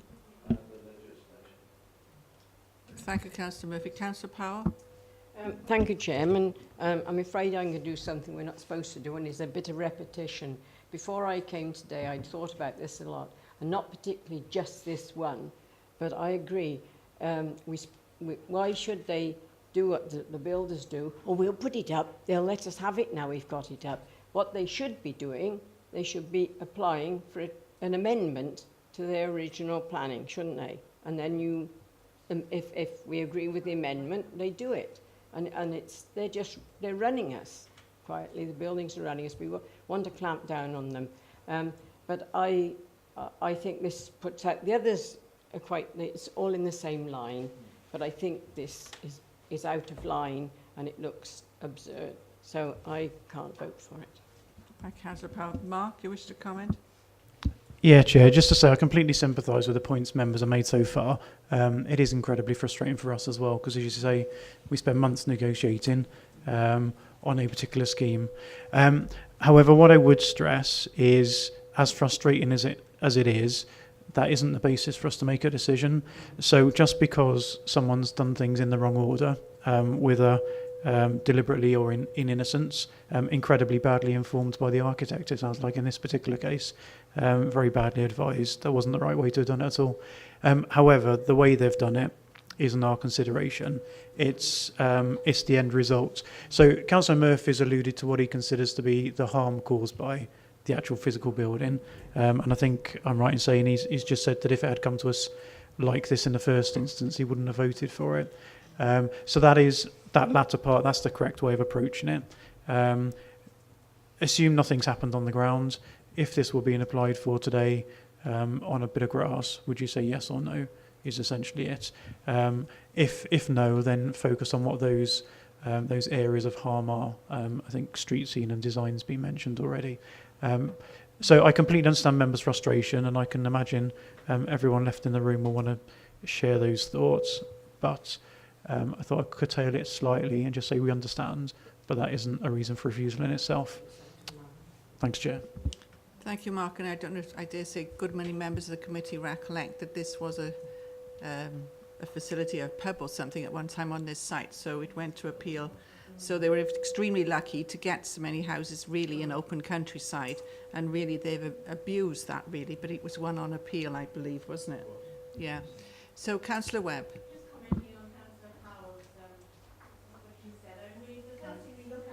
Site visit is the building line, and we look at the plans and we adhere to the building line. I mean, it's so important in my view. Thank you.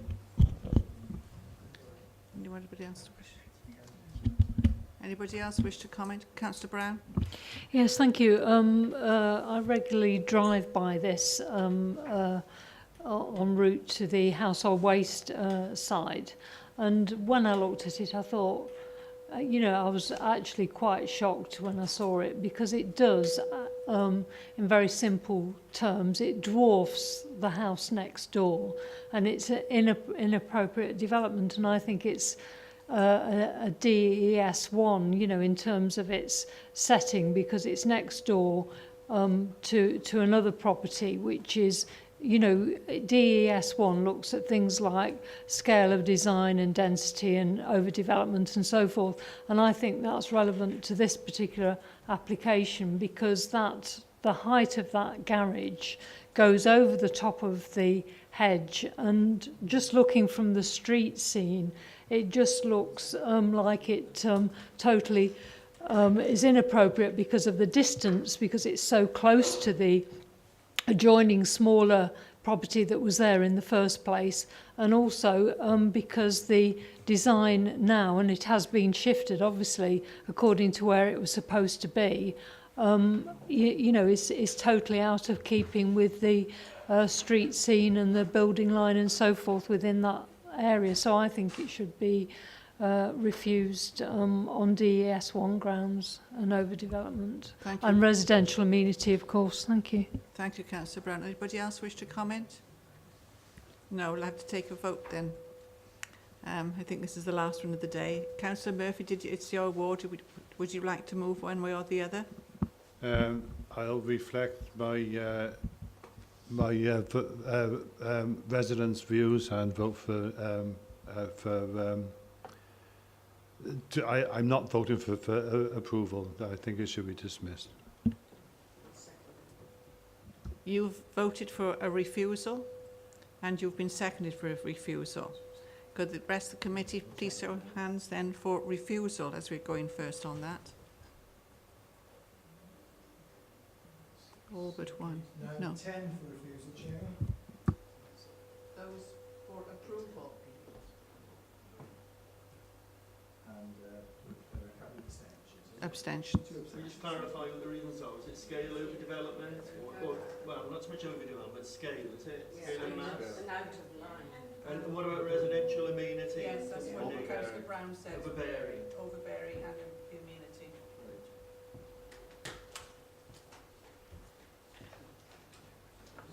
You want to do the appeals now, Phil? Going to do the appeals? That's all right, sorry. So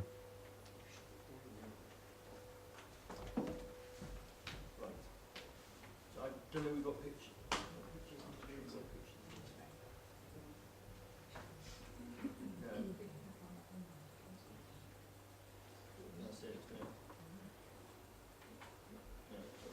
I'm doing this. Can you in there? You've got the appeals?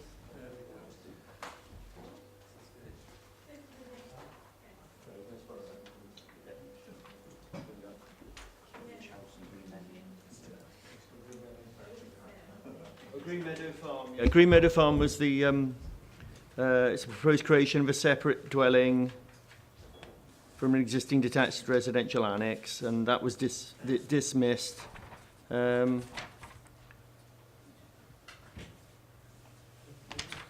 it's in the open countryside, Llandafeni. It's not deemed to be a settlement in itself. It was a settlement. It may have been acceptable, but it's deemed to be open countryside. I appreciate it's near things like the brewery and the potential development site, a key point, but it is designated in the plan as open countryside. Therefore, it would conflict with policy to prevent the conversion of buildings in the open countryside to dwellings in this instance. It's a modern building as well, is it? Does anybody know this one? You know? No. I'm just having a quick read of it. Yeah, it's a modern building. I was right. Yeah, so it's a modern building. Policy H4 sets out that modern buildings shouldn't be converted to dwellings as criteria. If it had been a traditional building and it didn't impact on local residential amenity and privacy, then we might have gone with it. But it was a modern building, so it was refused, and that was supported on appeal by the inspector. So that was that one. The other one is the celebrated Ridge House Stables enforcement notice appeal. Went to appeal. The actual the appellants argued that the notice was again a nullity, but that wasn't actually accepted by the inspector. They said it was validly served and made, but it was allowed the appeal on the basis that under Ground A planning permission ought to be granted, in that the distance between the bungalow, which was affected by the pile of waste, if you all remember, was over 100 metres or 100 metres thereabouts from the neighbouring property, and that was deemed to be acceptable in this countryside location where you'd expect to find things like animal waste and smells in the countryside, which aren't the norm in perhaps an urban area. So it's a natural consequence of living in the countryside. So it was allowed on appeal. And therefore the enforcement notice did not take effect in terms of that. But on the positive side is that I think they applied for costs, but that was not awarded. We were deemed to have acted in a reasonable manner. Yeah. Yes. Councillor Brown obviously wishes to comment on it. Yeah, I was with regard to the Ridge House Stables decision, I was disappointed at the inspector's decision because although he said that the manure pile was 124 metres from the site with prevailing winds and so forth, it was causing a residential amenity problem to the nearby property, and a lot of stress has been caused to that local resident. And I do think that since it was a large site, that it was possible to locate the manure pile a significant distance from it. And I do accept that they may say that you get smells in the countryside, but we should do all we can to mitigate things where it's possible within a site. So I must say I was disappointed with the inspector's decision in relation to that, and I would have hoped that they would have moved the pile, but unfortunately they did not. He didn't deem it appropriate. But as I say, I was very disappointed because it is a large site and it could have been moved a further distance away. Thank you. Thank you. Are we still live streaming? Switch it off. You have or going to? I'm going to. You ready for me to? Yes, yes. Thank you.